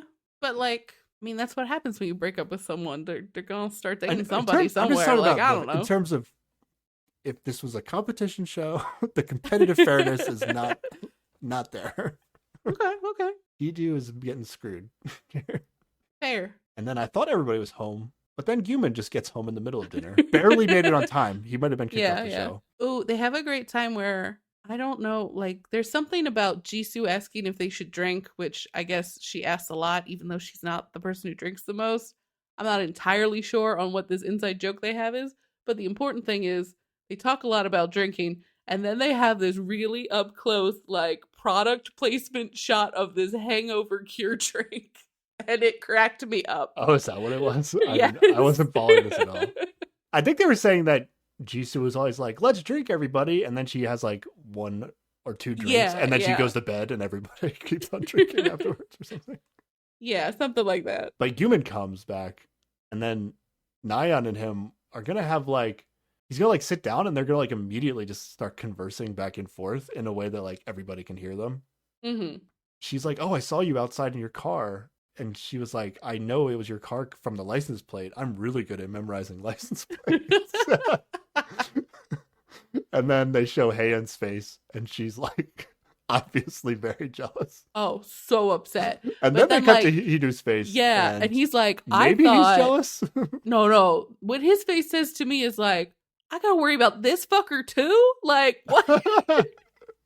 Yeah. And then there's a whole thing. I didn't even write this down, but there's a whole thing where like they're openly having this discussion and like playful discussion back and forth. And like Nayeon got like some gummies, and then she was drunk, so they got all over the backseat of the car. And then like yeah. yeah. So they're really like reminiscing about like the very small details of their date in a way that you would do like if you really had a good time. I think. Yeah. And everybody can see it, which is why we get another Heian cry-fessional of just being very upset about them talking to each other. And she has that damn sad crying voice again. Like, okay, to be fair, they filmed all these confessionals in one go, right? They're all wearing the same clothes, and each of them, it must have been like an hour straight of confessionals about the first however many days, right?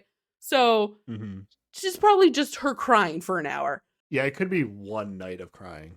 Still. Yeah, but it's many episodes of just constant crying, and I'm not endeared to her. Every time she has a confessional, I'm just like, this is too much. I can't take it anymore. Okay. I until we get maybe to a point in the show where I feel like they've caught up, I feel for Heian and Hidu. Like I think their situation is just totally unfair. Oh, she is not crying because she's late. If she had showed up day one, she'd be crying the same fucking amount. Because he's not interested. I mean, you're annoyed by the crying, but I think her crying is justified, especially based on the situation she's in. Well, not. And remember, not just the crying, Guman invited her to be on the show. I know Guman invited her to be on this show, but she like had expectations that were fair, and they are not being met. No, she had overblown expectations.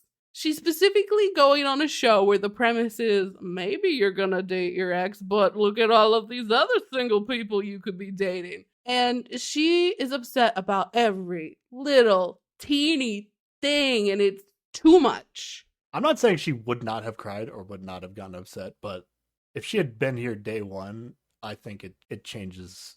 Oh, 100% I disagree. Day one, she would have been exactly the same. Because he would be still trying to date other people. He would be still flirting with Jisoo. She would still be upset with that, but she would at least feel like, oh, okay, I'm one of the people of the house, and I can... She has never once expressed that she's upset about not having other options or about coming here late. She is just upset that he is not trying to date her. She does not care about coming late. I'm fine with Heian. It's okay to be sad. Maybe you don't want to watch it. It's okay to be sad, but like she's getting on my nerves at this point. It's too much. If you don't want to watch it, I get it, but I'm not going to be like, oh, she's being unreasonable. I don't think that's true either. I mean, she's crying about them talking about gummies in a car. But that's some real shit they're talking about. That's real. Like you don't talk about that shit if it's like if it wasn't a good date. I guess. Like, but it's just if it wasn't a good date, he would be like upset there was gummies in his car, and he wouldn't have like mentioned them. You know, I guess he's like, "Hey, you did something that messed up my car, but I thought it was cute. You're amazing." Like, it doesn't get any more worse than that from Heian's Okay. Yes. But oof, she is a challenge for me. We'll say it that way. Okay, I'm cool with Heian. Okay, I think I'd get along with Heian. Like outside of like, yeah, her obsession with Guman currently, but I'm still I'm giving him at least a few days here, a few more episodes before I'm gonna really like be like, okay, these people gotta get over themselves. Okay, all right, it's time to text somebody again. They're all sitting at the table. But today they do not get to pick none. Yesterday they got to pick none. Today they must text someone. Yeah, I thought this was like silly. It ends up like not being silly, but I thought it was because they haven't gone on more dates. So I thought like, oh, it still would feel like, yeah, maybe I'm just texting the person I dated, but it actually doesn't go that way. Yeah. So it actually gets more interesting than I thought it would be. So let's go through them. First, we get Wonbin. He has no messages. Wonbin's getting no text there. How do you feel about that? I mean, sad. I thought he and Jiyeon had a nice little connection. That would have been nice if she had followed up on that. But he also doesn't follow up on that. So whatever.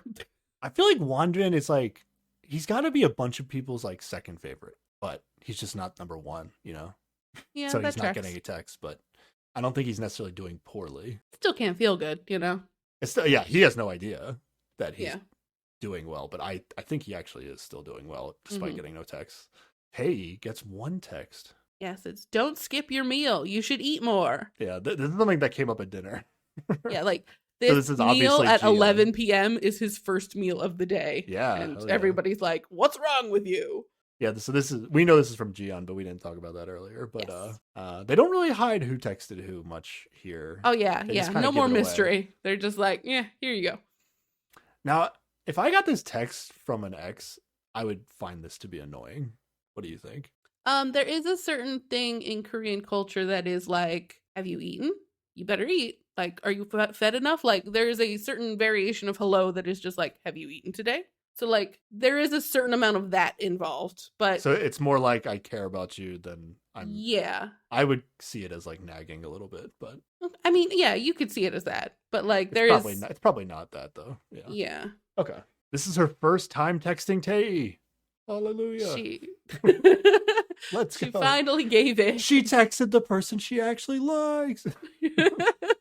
Well, also, because like earlier when she was like, you should ask me out on that date, he's like, you haven't even fucking texted me. So now she could be like, I texted Yeah, you, ask me out on a exactly. date. Gian is going to claim that Tae has lost 14 kilograms, which is like 30 plus pounds since they broke up. Since they dated, yeah. And then I was like, oh, okay. Maybe she feels like his weight loss might be her fault a little bit or something. I don't know. Or he might not eat when he gets stressed. And so like she's just generally been worried about his entire like stress level and fitting in, and it's just all part of that whole thing, you know? Gian finally admits in a confessional that she does still have feelings for Tae. Finally, we can stop wondering. Who's she lying to? Who's she surprised. telling the truth? There's something about, she definitely was like lying, or she was telling the truth to the girls that she was still invested in, like still liked her ex, but then she tells Wonbin that she doesn't. I think it's the right move. It's the right move if like, you know, you're like, all you care about is yourself, but I mean, if you are actually trying to give a different relationship a potential chance. Do you think she is though? I feel like she just lied to him, like, and also wasn't really serious about it. Well, I think at that point she was still like she's been conflicted. Like deep down she knows she was still into him, but she didn't want to be. So she was trying to manifest that into reality. I feel like nothing's really changed. Well, now she's now just and then, but ready to be honest with herself more, yeah. you know? I wish she would just be like, yeah, I still feel something for my ex, but I also think I need to like see some other people to really know where I stand. You know, like, so you could say something that's not like, hey, I'm lying to your face, Wonbin. But you know, she wants to play that game, she can play that game, you know, whatever. Okay. Gian gets no texts. Yes. Sad Gian. And she says it doesn't really mean anything that Tae didn't text her back. She is unbothered.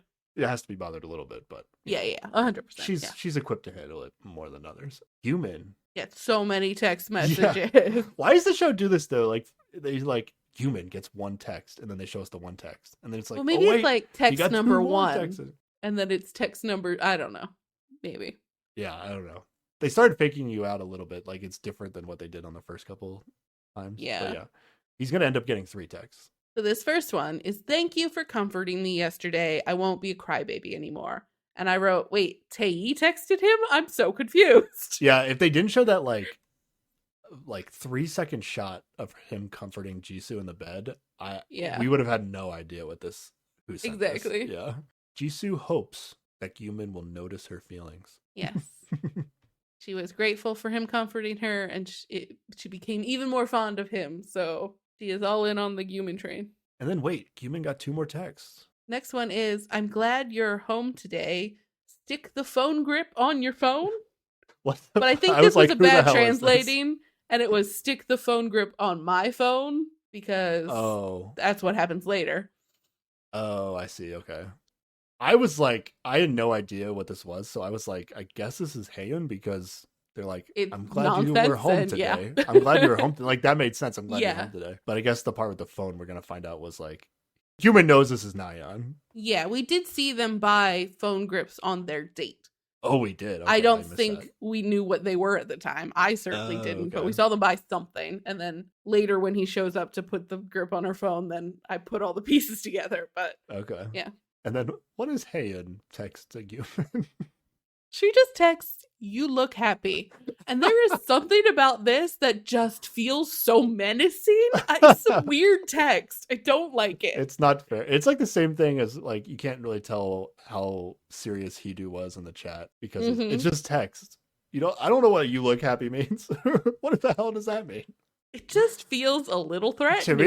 To me, it feels like she didn't know what to text him, but she had to text him because that's the only person she was ever going to text. Not that she would have chosen the none option, but she literally has like nothing to say to him, so she just like, "You look happy." Like she's looking at him right now, and so she just texted, "You look happy."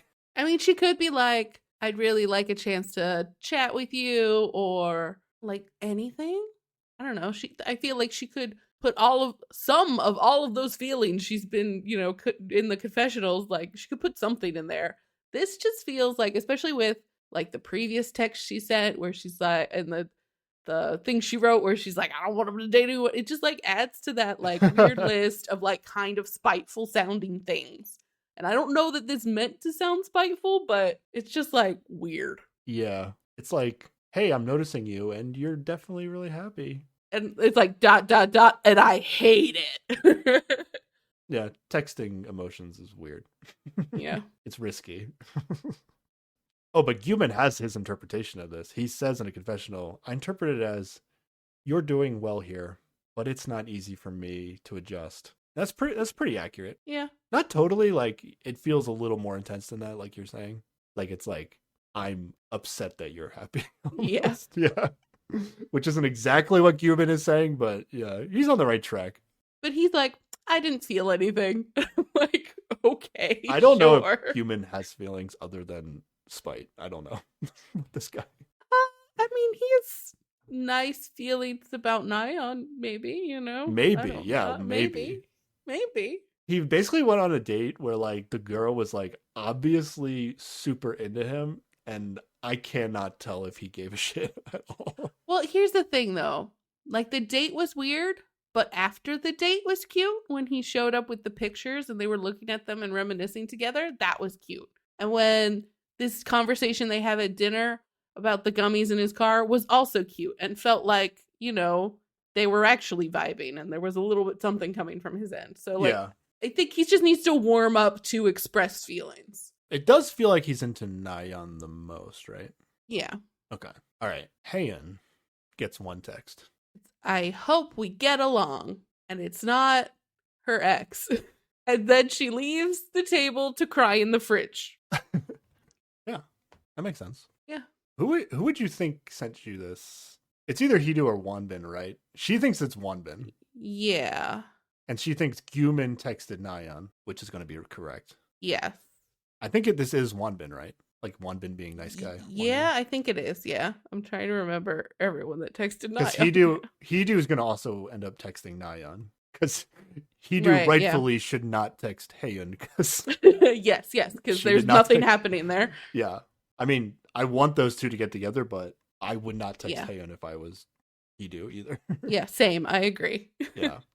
But yeah, and this also like goes in with, Wanbin had that conversation with Nyan earlier where she was talking about Human. He's like, "Oh, she's into him." And also she was like, "Oh, I feel bad for the new people." So what did he do today? He took care of the new people.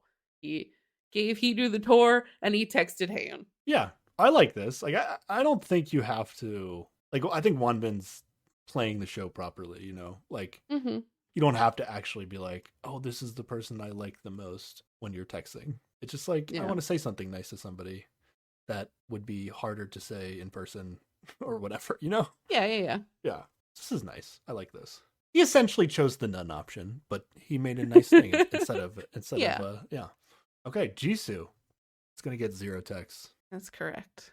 That sucks. Because she has to and ask she's somebody just like, on a date. Yep. And she's like, "I'm used to it. It's fine." But she regrets that yesterday she didn't pick anybody. Yeah. And I I don't remember if I said this in the episode, but I just wrote down, that's what I'm saying. What do you mean you didn't pick anybody? Just text somebody something. Mm-hmm. Wasted opportunity. Come on. She'll never do that again. Yeah, hopefully. Nyan gets 1 text. Wait, Yes. no 2. Wait, no 3 No, texts. 3.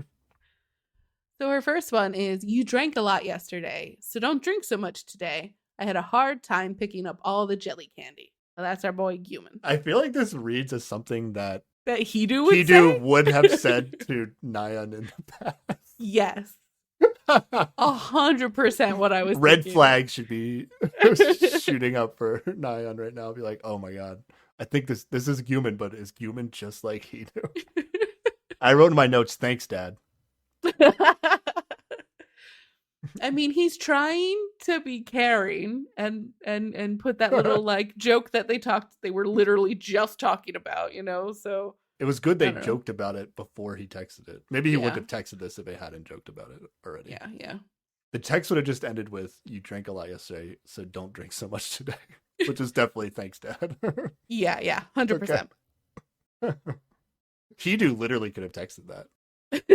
Like, he probably had enough information that he could. That's the real Yeah. move, is like, you text them with like information that they have between somebody else to like really confuse them. Mm. That seems like a That's- fun activity. That's some shitty ex behavior right there. You don't even have to be their ex. Just like, it's like, hey, I know there's an inside joke between these two people. I'm gonna text. Okay, well that's just fun Agent of Chaos nonsense. Yeah, That's yeah, okay. exactly. It doesn't really help you to your personal goals in terms of being yeah. in a relationship with that person. But Yeah. Unless like But you've looked nothing around else and is went, going for you. yeah, this is not happening for me. Gonna cause chaos. Let's go. All right, what's the next text? The next text is funny. Her eyes get long really as hell. big when she's reading this 'Cause one. it's such a Probably, big yeah, because it's text. so long.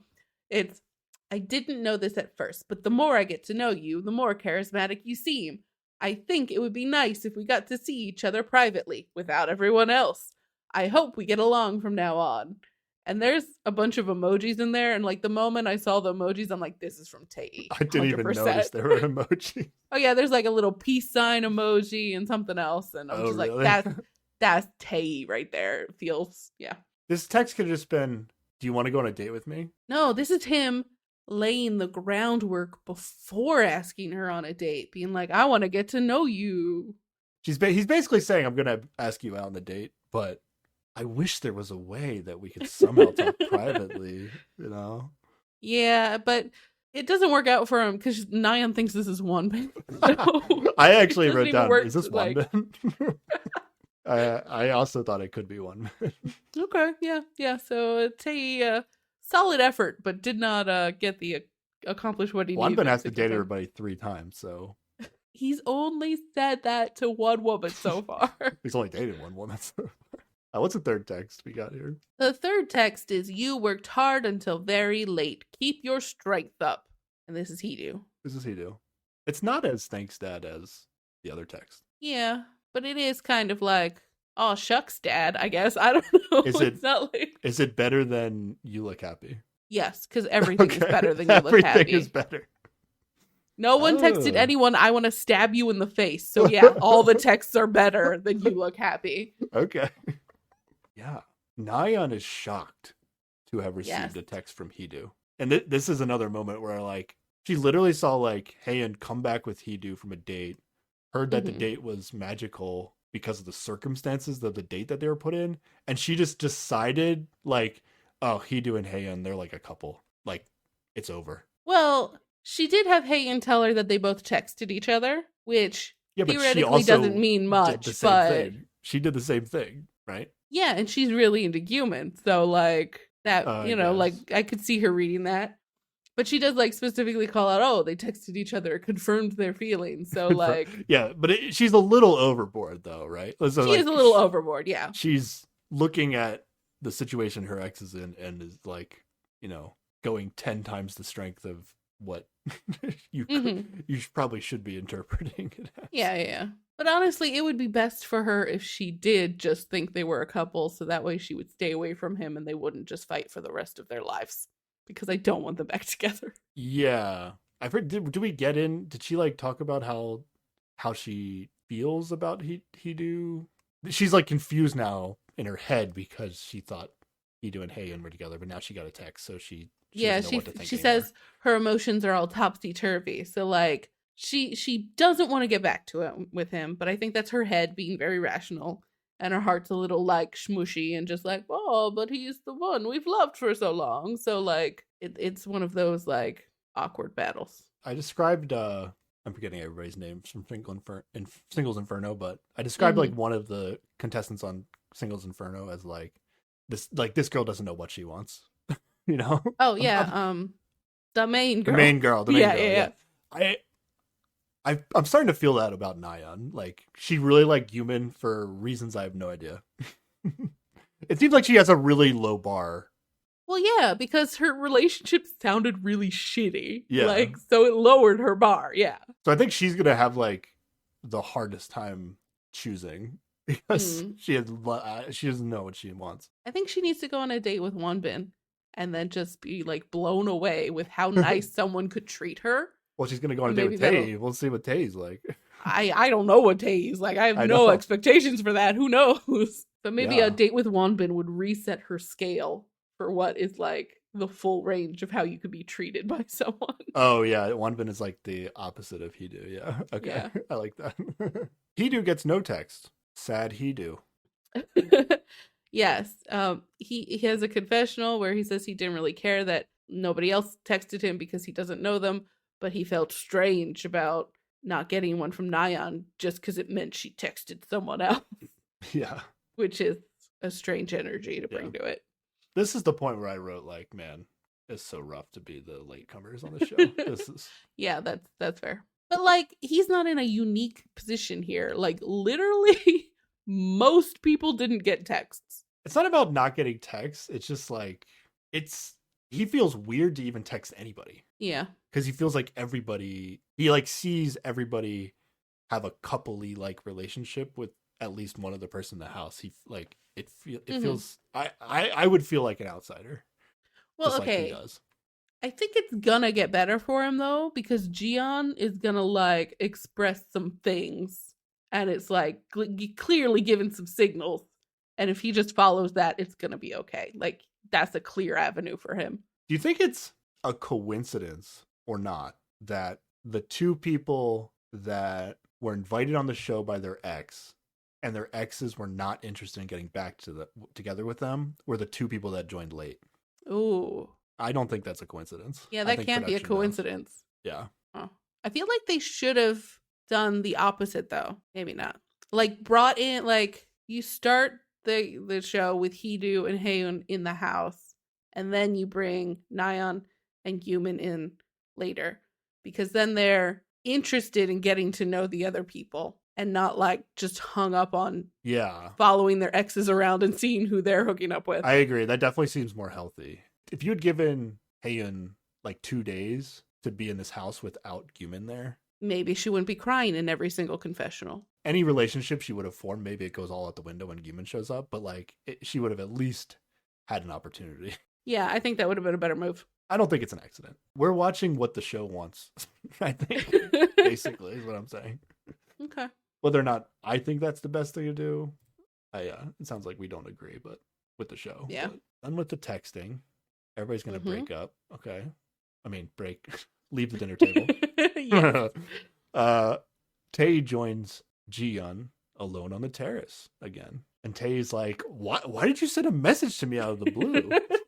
And then she just laughs, which I love their back and forth. Like I actually think they're cute. Potentially, like they might be like the cutest couple on the show if they can get past whatever dumb thing happened that they broke up. Yeah.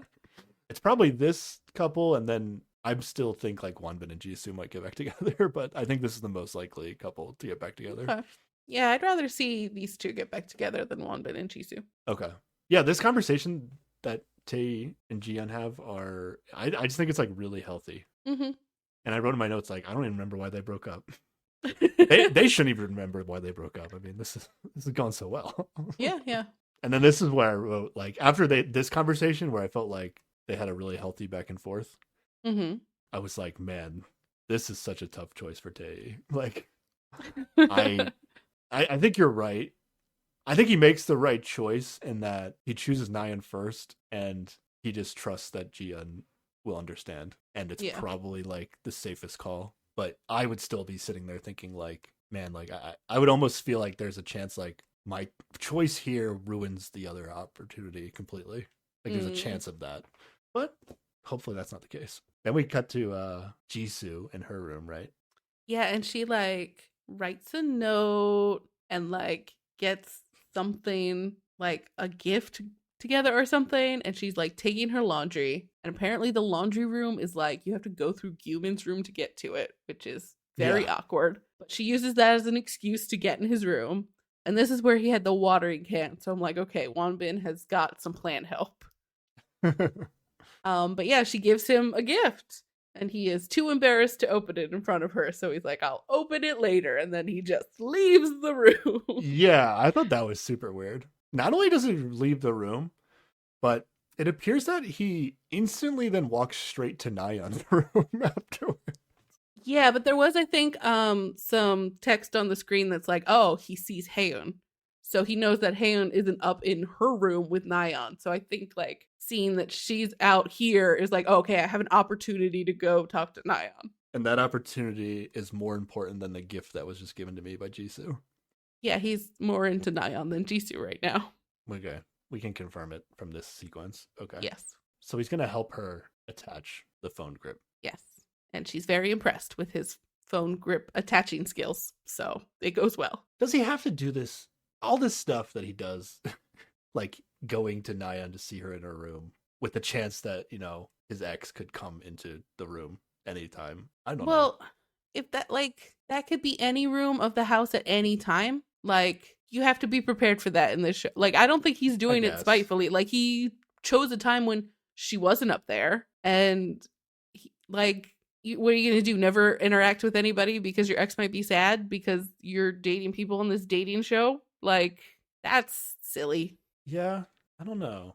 But for some reason, to me, it just feels a little something. Okay. Like he couldn't just be like, tell her like, hey, bring out the grip thing to the terrace. We're gonna get it working. I don't know. It feels a little less in your face, intimate. I don't know if you like do it in one of the public areas.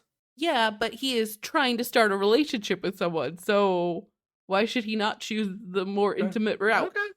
I don't think he's doing anything wrong here. I just can't. I can't get past the fact that he invited her on the show. Like I just like can't get over this. It's like this is the one bit of information that I'm judging Gumin on for the rest of the show. I think. Yeah. I'm looking at everything he does in the scope of that information, and but like I don't know, man. I don't know. Wait, how long has it been since they broke up? It's been a while, right? Doesn't matter. Like it does matter because if they either way, he invited her to be on the show, right? Well, yeah, but like he might not think she's still this attached to him. Like if it's been long enough, you know? I'm just from the perspective of like, why are you inviting somebody on the show if you don't have feelings for them? What's the point? Because why are we casting to a be couple? on TV? I mean, it's just. And then I don't know. I'm theorizing almost that like he wanted her to be on the show. Maybe he wants to be on TV, but also maybe he just wants to like make her feel bad. Like maybe it was because again, like they broke up in like the weirdest way, right?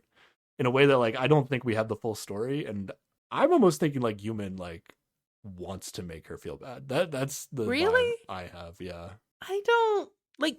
She could have said no to coming on the show, like right, like. But she was invited and has feelings for him. Why would she say no?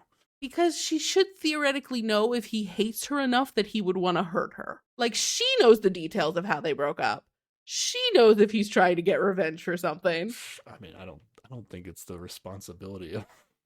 I mean, it is the responsibility of yourself to like understand the situation a bit and like try to protect yourself from a bad situation, you know, like she did agree to go on the show and she knows that the show is date other people too. So like there is an expectation that that's what he's going to do. And like, okay, if she wasn't going to be okay with that, she shouldn't have come on the show. And I don't think anything he's done so far reads to be as like he's trying to hurt her. Okay. let's get to the comments later in the episode. Okay. Okay. I've forgotten the rest of the episode, maybe. So maybe he does something shitty, and I right. blocked it out. We'll get there.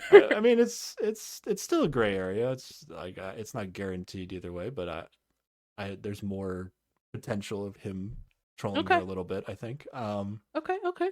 So Guman leaves after helping Nyan, and then Tae immediately comes in, yeah, and he asks Nyan to go to the cafe with him tomorrow. And conveniently, she has no plans, and she's in. Success! Yay, Tae! He did it.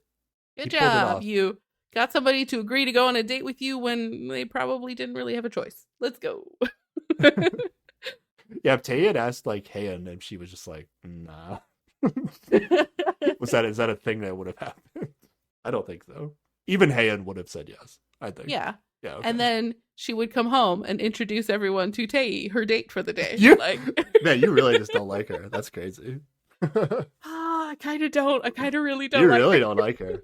I have a feeling that a lot of people don't like her, but I'm not there yet. I'm more sympathetic at this moment. No, I think you're supposed to be sympathetic to her, but it's really not I don't working think for me. So. Well, no, I don't know what the show is going for, but based on like some comments from the listeners, I got the impression that other people are more in your camp. That like she's a mess, and in a annoying way more than like a sympathetic way. I interpreted that as she goes the full spectrum, and I thought this was supposed to be the time when you cared about her. Then later she does something to you think it's gonna get worse? Well, actually, I think it's gonna get worse too. But I'm it hasn't been long enough for me to really think ill of her yet. Yeah. And this is where Nyan says that she thought Tae's playfulness meant that he did not have romantic feelings for her, and I was like, that's not a thing. She's only ever dated a man who looks the least playful. She's like she's a little broken, right? Like, she just has different expectations than she should have about things, I think. It feels like she has a longer journey than other people in terms of figuring out what a healthy relationship might be. Yeah. Okay. But hopefully she's on that path now. Maybe. Yeah. Don't get back with your ex, Nyan. But she's really good at making people like her, and she's really good at liking people currently. Yeah. Right? Yeah. All right. It's gonna be fun. It's fun. Mm-hmm. It's fun right now. We'll see how it goes. See if it backfires. Yeah, this is where I wrote down like, oh, what is Jisoo's date gonna be? Yeah, we don't have any indication about that. So Jisoo's gonna ask out Guman. Yes. But first he has to open his gift. Yeah, let's go through this. This is So the note is, I hope you get dewy skin. Which, I was like, what at first I was like, oh, that's a weird note to read. But then he opens it and it's like cleansing oil. And he had been saying at breakfast that like one of the reasons he's upset Mingi is gone is that he kept borrowing his cleansing oil. The reason he's upset. So it's really cute. Like she listened to him and bought him a gift to like fix that situation. And he's like, he actually went out and bought his own today. And then he's like, but I put that in my drawer and I'm just going to use the one she got me. And this is cute. I like this. You think this is cute? See, I would have played this totally differently. Oh? I would have been like I would have said like thanked her for it and been like, that was really thoughtful and everything. But also I bought this for myself. Like I would have brought up the fact that I brought it for myself. Well, he says he was going to buy it. And then he doesn't say that he actually did. Oh no, he did. He says he hid the one he bought for himself in a drawer. No, but I mean when he's talking to her, he says, I was thinking about buying some today. I wouldn't have lied to her. It's more of a funny thing that happened. You say it in a way that's not like, hey, there was a waste of your time for getting me this gift. You don't say You have to be able to read how the other person is going to take it. Like, I think it could have been easy for Jisoo to be like, oh, okay. You know, like it might have deflated her. Yeah, but that would have been cute too. I don't know. Whatever. I wrote in my notes, this is why I don't give gifts. This is perfect. He was very touched by this perfect gift she got him. Yeah, but he's a fully capable person of touching himself, you know? But it was nice. She thought about, and this is a thing that, you know, he'll need some more in the future. So it's not a waste that he bought some for himself. It's fine. Yeah, that's the other thing. Like, just be able, like, hey, now I have twice as much. I'll be good for a long ass time. Okay. So Jisoo then joins him on the terrace in private. Yes.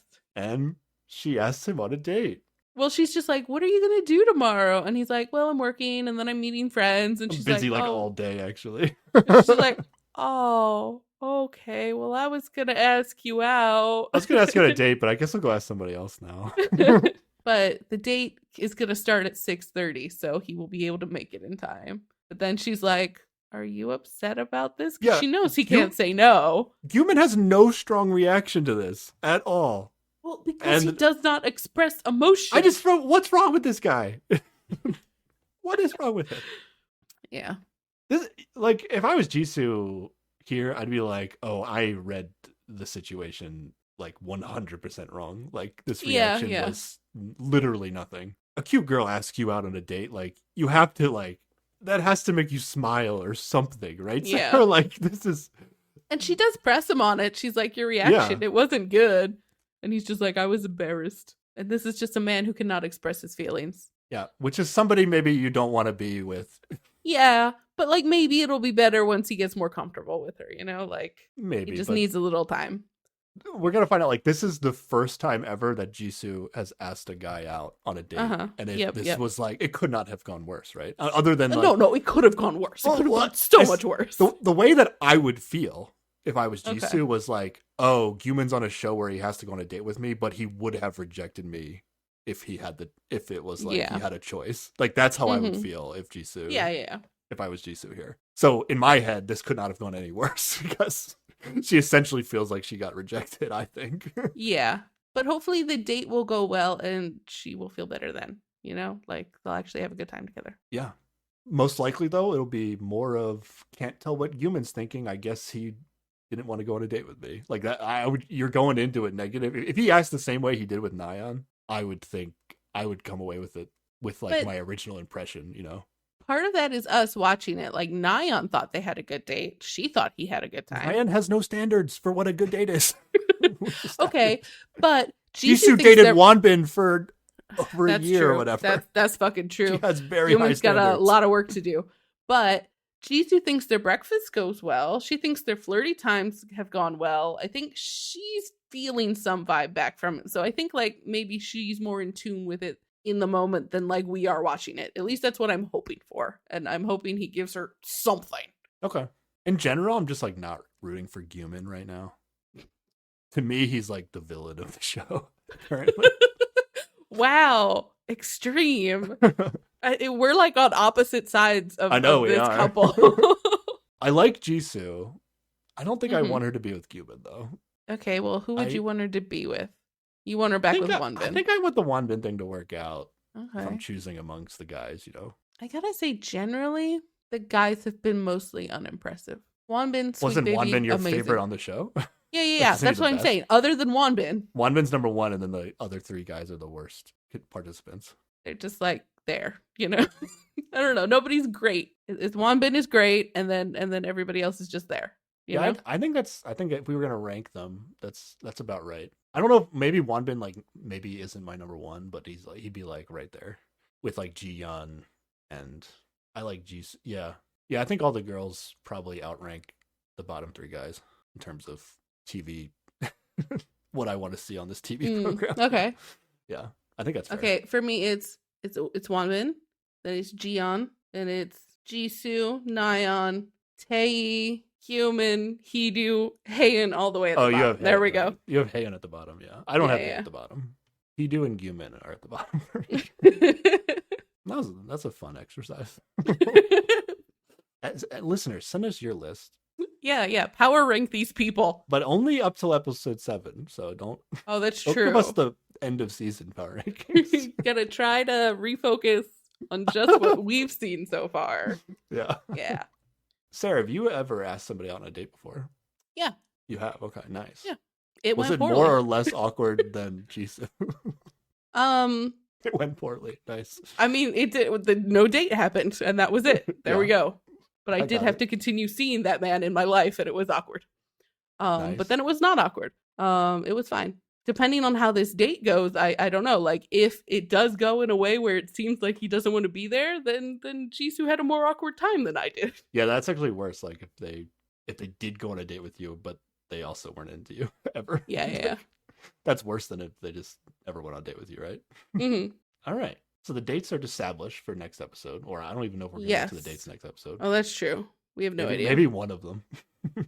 Oh, yeah. In the preview, we do see a little bit of the Tae Nayeon date. Okay. Everyone is talking on the second floor again. Yes. Back in the usual spot.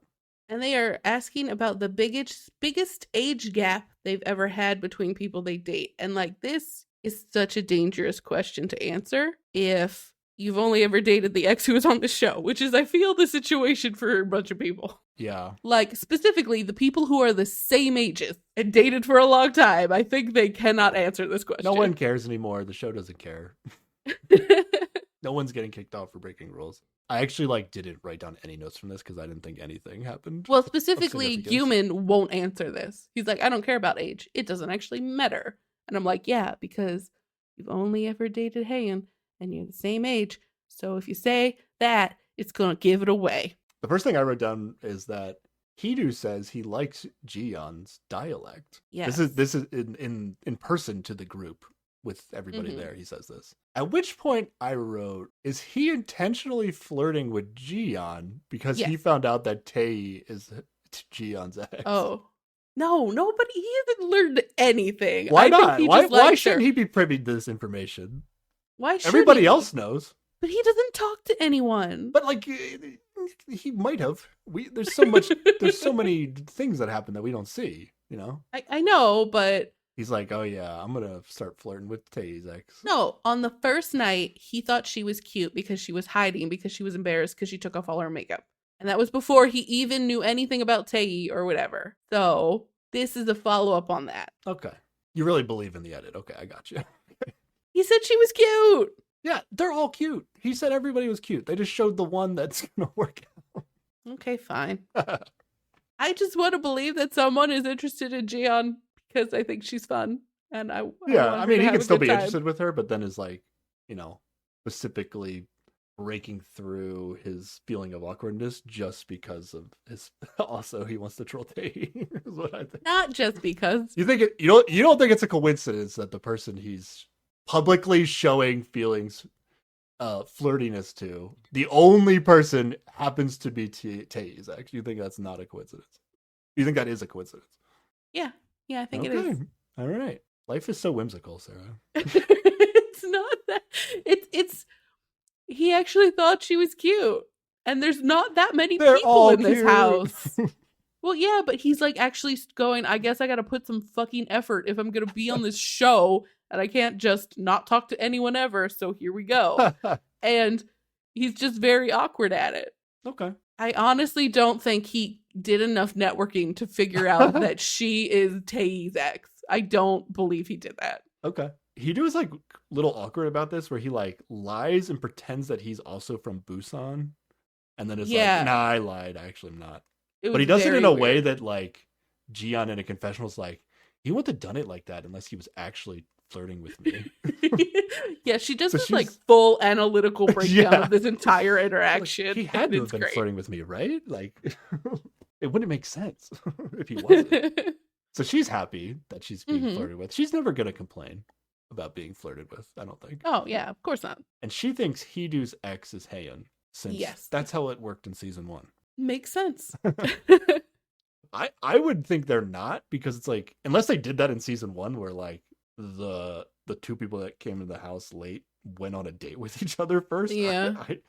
I don't know why. I would think, why would you have the two exes go on a date with each other? Maybe just the whole chaos of people leaving threw everything off or something. I don't know. Wonbin has a confessional where he says he likes Nayeon. He thinks they have good conversations together, which I wrote, that means you think they're better conversations than you had with Jiyeon. Mm-hmm. I don't know what to think of the Jiyeon Wonbin date, because even though it seemed like it was really good, it doesn't feel like either one of them is really focused on the other now, right? Yeah, they didn't follow up on it at all. I think it was just a fun time between two compatible friends. He came out with that strong "we need to go on 3 dates" move. I don't know why he did that. If he wasn't gonna follow up on this, he's gonna do every time, sir. Ugh, I don't like it as a move. Why not? Because what's the difference? It's weird. If you don't actually want to go on more dates with someone, don't ask them on more dates. I mean, you could want to go on more dates with somebody, but want to date somebody more than that. Okay, but like you said, Sarah, this is the show. This is the show, but like, just let the dates come as they come, you know? Like, you don't have any control over it. I think it's weird. He said, like, promise me we'll go on at least 3 dates. Yeah. Like, what? I just think he's going to say it again. I can't wait. Okay, he might. But yeah, they're talking a lot about ideal types, which is mostly nothing that matters. They like hot people of varying types. One thing that does matter is Hidu says he just falls for whoever he feels a spark for. And the women he's all dated have all been very well-rounded. And immediately Ji-yeon's like, in my student record, my teacher wrote that I'm well-rounded. Because she's just like, let's go. I'm all about this right now. Yeah, Ji-yeon is very good at reciprocating the flirting if she feels like it's happening. Yeah. Oh, yeah. Okay, I think this is when they get to like Yumin describing his ideal type. And he's just like, yeah, the only thing that matters to me is somebody that I can trust. Yeah. This is troll as fuck, right? There is no reason for this to be a troll unless Haeun did some shitty shit. Maybe. And she seems to think it's a troll, so that means she did some shitty shit, right? Like, she must have done something to break his trust. I mean, it's not necessarily like, oh, this is like to everybody this would be shitty, but, you know, at least to Yumin, it was something, you know?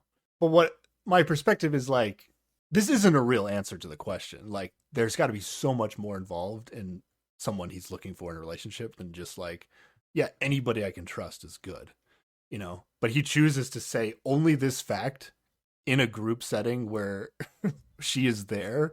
The only reason you say this is to hurt her feelings, right? It would only hurt her feelings if she knew he wouldn't trust her.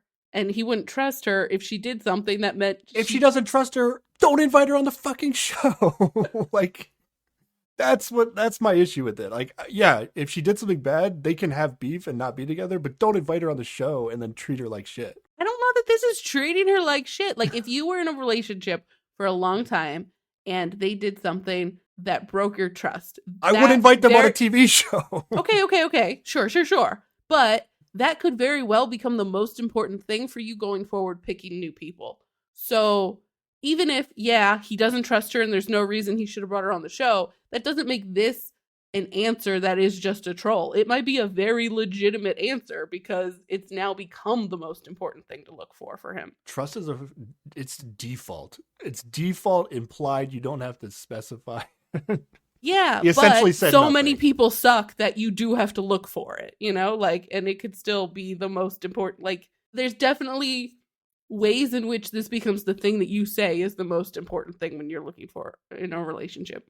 They go around saying this, they ask each other this question, right? Like, I don't really know what the point of asking people this question is, but like, if there was a point, it's like, hey, I want to know what's important to you to see if I'm like that and maybe we'll be compatible, right? But like, he essentially is not offering any good information here because it's like, duh, like, you want to be in a relationship with somebody you can trust. Like, everybody wants that. Nobody has to say it. I don't know. But I think it also implies like a level of like a mature, like you're looking for a mature relationship. You're not looking for just like a fling where it's like, doesn't matter. You're looking for the deep, important relationship, you know? Like, then use more words to say that because... I mean, he does. He's also like, I always thought, you know, I was going to wait until I was 37 to get married. But now, you know, I think I'm ready for it when I find somebody. Why does he have such a specific age picked out? Because people, when they're young, decide weird things for what, you know, he wanted to live his life I've never met before he got married that was like, something. Yeah, my plan is to get married when I'm 37. Yeah. Like, I mean, if anything, people are like, if anything, people are always like, yeah, I want to be married before I'm 30, or like it's like I want to do it sooner than later is like what well, that's also dumb. Yeah, it's also dumb, but like I've never heard anybody say like, yeah, I don't want to get married till I'm 37. Well, because that would indicate that like he was not trying to have a real relationship, basically, or he was just not ready. There is a thing where like the average age of like getting married in Korea has been like rising over time. Like it's up into like low 30s is like the average age at which people get married. So there is like some skewing there. That sounds normal. Everybody I know has like once they turn like 30, like they start going to like 5 weddings a summer. Oh, I mean, I had that in my 20s where like there's a lot of like in America we've got a lot of people like trying to get married in their like late 20s if not earlier, like whatever the actual I don't know the actual average for Korea, but it's a little bit higher. And it's been like I think rising like in recent years. Hmm. So like 37 might not be a completely outlandish like number for somebody to pick, but like I don't know why we're arguing so much about Gyumin. You really don't like him. Even the context of this 37-year-old comment though is like he's like, yeah, before when I dated my ex, I thought I didn't want to get married till I was 37. But now I think, I might want to get married sooner if it was the right person. But it might also be like So because he troll. was in a long serious relationship before, right? So the marriage part just might be and then we have kids. Like, so it might have been he wasn't ready for kids until much later, and now he's maybe thinking about kids. I don't know that it has to be so pointed. Okay. I feel like it is. I mean, and Haeyoon definitely feels like it is too. Yeah, but and she is justified, I think, to feeling that way, and almost is correct, I think, to feel that way. Okay, but like, what did she do though? Like, what did she do though? Okay, regardless of what she did, uh-huh. Like you're saying like, oh, if he's saying this, then she must have done something terrible. But if she did something terrible, she shouldn't be on the show with him. Like, yeah. It doesn't... I don't care about that. I want the tea. I want to know what happens. I'm not upset about him bringing her on the show. She could have cheated on him, and like, I still think this is messed up. Like, there's like, if he came on the show just to get revenge for something, like that's what it feels like. Then it would make sense to me what's going on. Yeah, I don't know. I don't think he came on to get revenge. I think he might be using her to be on TV, but okay, I don't know. All right, maybe we'll find out. Maybe we'll find out. Where are we at here? I think we skipped some stuff actually. I mean, they're drunk, they're talking. We talk about some MBTI bullshit again. Oh, let's go through it. Okay. Oh, the host noticed, this is another thing to notice, that the 2 people getting the most attention are the ones that didn't have their exes in the house from the beginning. This is an excellent observation. Yeah, this seems really valid. Like, yeah, they didn't have to worry. They're doing the best, and the people that came in later doing the worst. yeah, pretty much. It's not a coincidence. Makes sense. In a way that, like, I think the format of the show is a little broken, and they need to rethink this for season 3. Mm-hmm. Tae says something weird. He says he's been in a one-sided love for over a year. Yes, because he has a hard time once he's fallen for someone, like, letting go. Yeah, but he's not talking about Jiyeon. He's not talking about Yihyun. Like, he's talking he's about just a talking theoretical third person, which should be breaking the rules. No, he's not saying now. He's saying at some point in his life, he's like been in a one-sided love for a year. I read it as like, I think you're right. Oh, like I read it as like, okay. In the last year, I've been in a one-sided relationship. And I was like, you're not talking about anybody in the house right now. Okay. No. All right. Cleared that up. Okay, let's talk about the MBTI. Hidu's MBTI is INTP, which is the same as Mingi and myself. Oh, there we go. Yeah. He really is a replacement guy, huh? He just slotted right in there for Mingi. And then Jiyeon says in a confessional that she says she likes INTPs. She would have said whatever combination of letters he said. Like, honestly. You think so? I feel like, yeah. Because she's in a fun, flirty mood right now. Yeah. I was wondering if like this confessional goes all the way back to when Mingi was still in the house, and she said this like in reference to Mingi, but they didn't put it in the edit until now. Like she was like, I always liked INTPs, but I never dated one. But she like actually didn't even know Hidu existed at the time she said that. Maybe. Everyone decides to go to bed. Except like, not really. What does Haeyeon do after everybody decides to go to bed, quote unquote? She goes on a secret mission. She goes to her closet and finds she's got a gift. It's just full of gifts today. And stuffs it in a bag and takes 2 small towels and stuffs those on top of the bag and goes, I need to go find the laundry. Clearly not taking the rest of her laundry. Yeah. It's the exact same move as Jisoo, except Jisoo took her full laundry and then did her laundry. So yeah, she comes down, she sees Hidu, asks him where the laundry is, like she didn't already know because she had a plan. Yeah. And she goes into their room, and Gyumin's not there, And she's like, oh, somebody's using the laundry already. And so she leaves. But I think he was just in the bathroom because he like pops out a little later and is asking Hidu for a charger. And she's like, I got you. I have a charger. And then at some point, Hidu goes away and she's just like, come over here, human. And Operation Get Him a Gift continues. Yeah. She's just like, take this bag and put it in your room and don't let him see it. And he just listens. Yeah. She is a very commanding voice and he's just like, okay, I'm going. Let's do this. She's extra weird about this because she's so worried about breaking the rules. Yes, 100%. She's like, don't let him see it. I'll get kicked off the show. And then we go to Haeun's confessional and she tells us that it's a birthday gift. Yes, because she knew she was arriving on the day of his birthday and she was supposed to be the gift. That was the original plan. She says that she was originally supposed to move into the house on Guman's birthday and wanted herself to be the birthday gift, if you know what I'm saying. And if she should have brought a gift receipt, if you know what I'm saying, because he doesn't want that gift for his birthday. You know what's crazy though? Mm-hmm. She also got him oil cleanser. Wait, did she? Wouldn't that be I mean, crazy? it is about the same size. That would have been that would have been weird.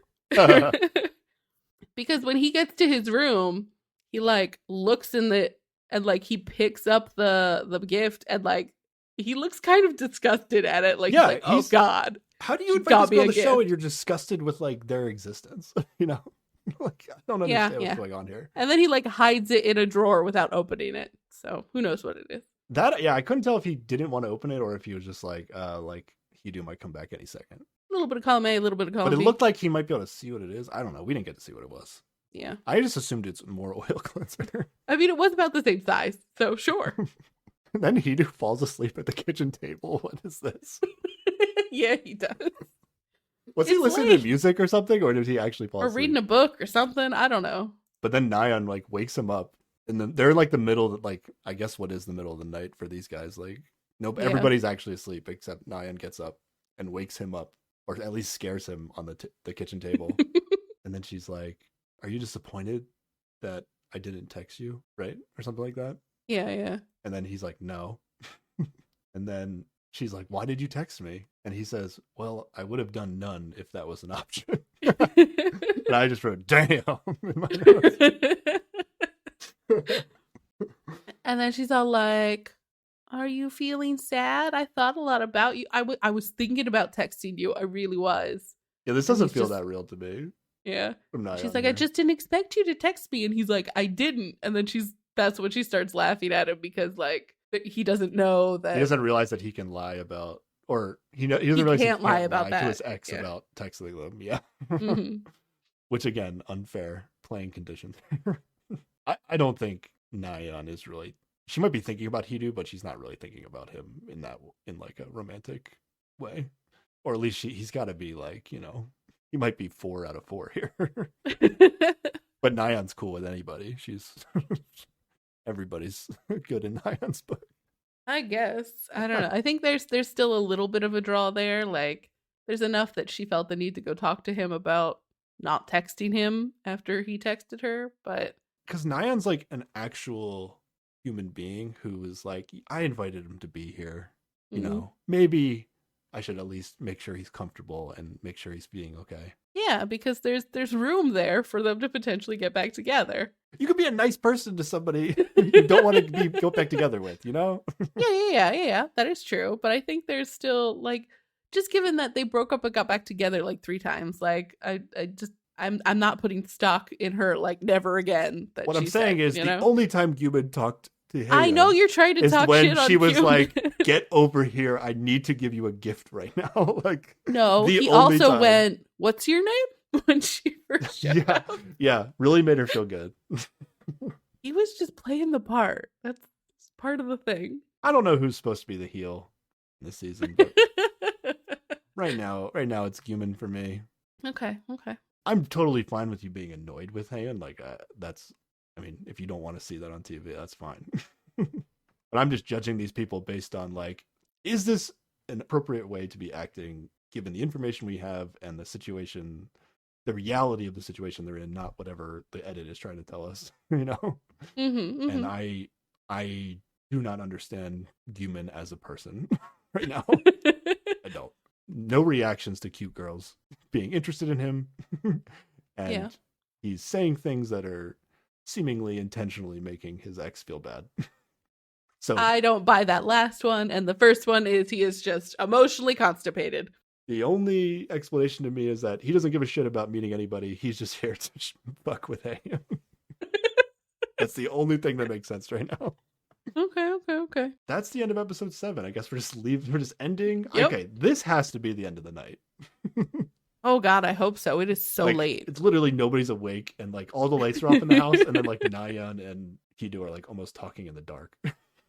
But then they think they hear something, and then they like separate quickly so nobody sees them. So yeah, there's definitely somebody who's still awake. So who knows what that is? Yeah, we have to be starting with the next day. You said that last time. It has to be. All right. Previews for next episode are we have to be getting this Tae Nayeon date at least, right? Mm-hmm. Human seems to be jealous that Nayeon is on a date, which I think is like the first big like jealous of a not emotion. Yeah. Also, is everyone going to go out to eat together like at a restaurant? Maybe. Or they're actually going to have a proper meal. Or it was like a weird group date. Oh, maybe. Like it looked like they were all eating dinner together, but like not, or more than 2 people were eating dinner together at not the house. Yeah. And then it seems like maybe at that dinner, they're going to get like another letter and then they all have to choose someone, but it's not like texting. So it might be, I don't know if this is future dates or chat room related. I don't know. Yep. Hard to say. Maybe there's going to be a good mix up here. Maybe.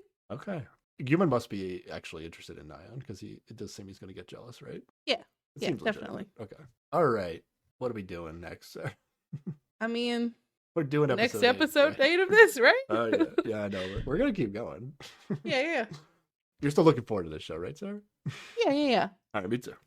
I mean, I of course would like less cryfessionals, but it's fine. I'll deal with it. Alrighty.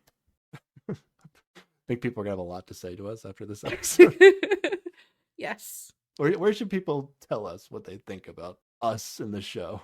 If people want to email us, they can email us at keepwatchingpod@gmail.com, tweet at us at keepwatchingpod, Instagram at us at keepwatchingpod, or leave a comment on the YouTube video at also keepwatchingpod.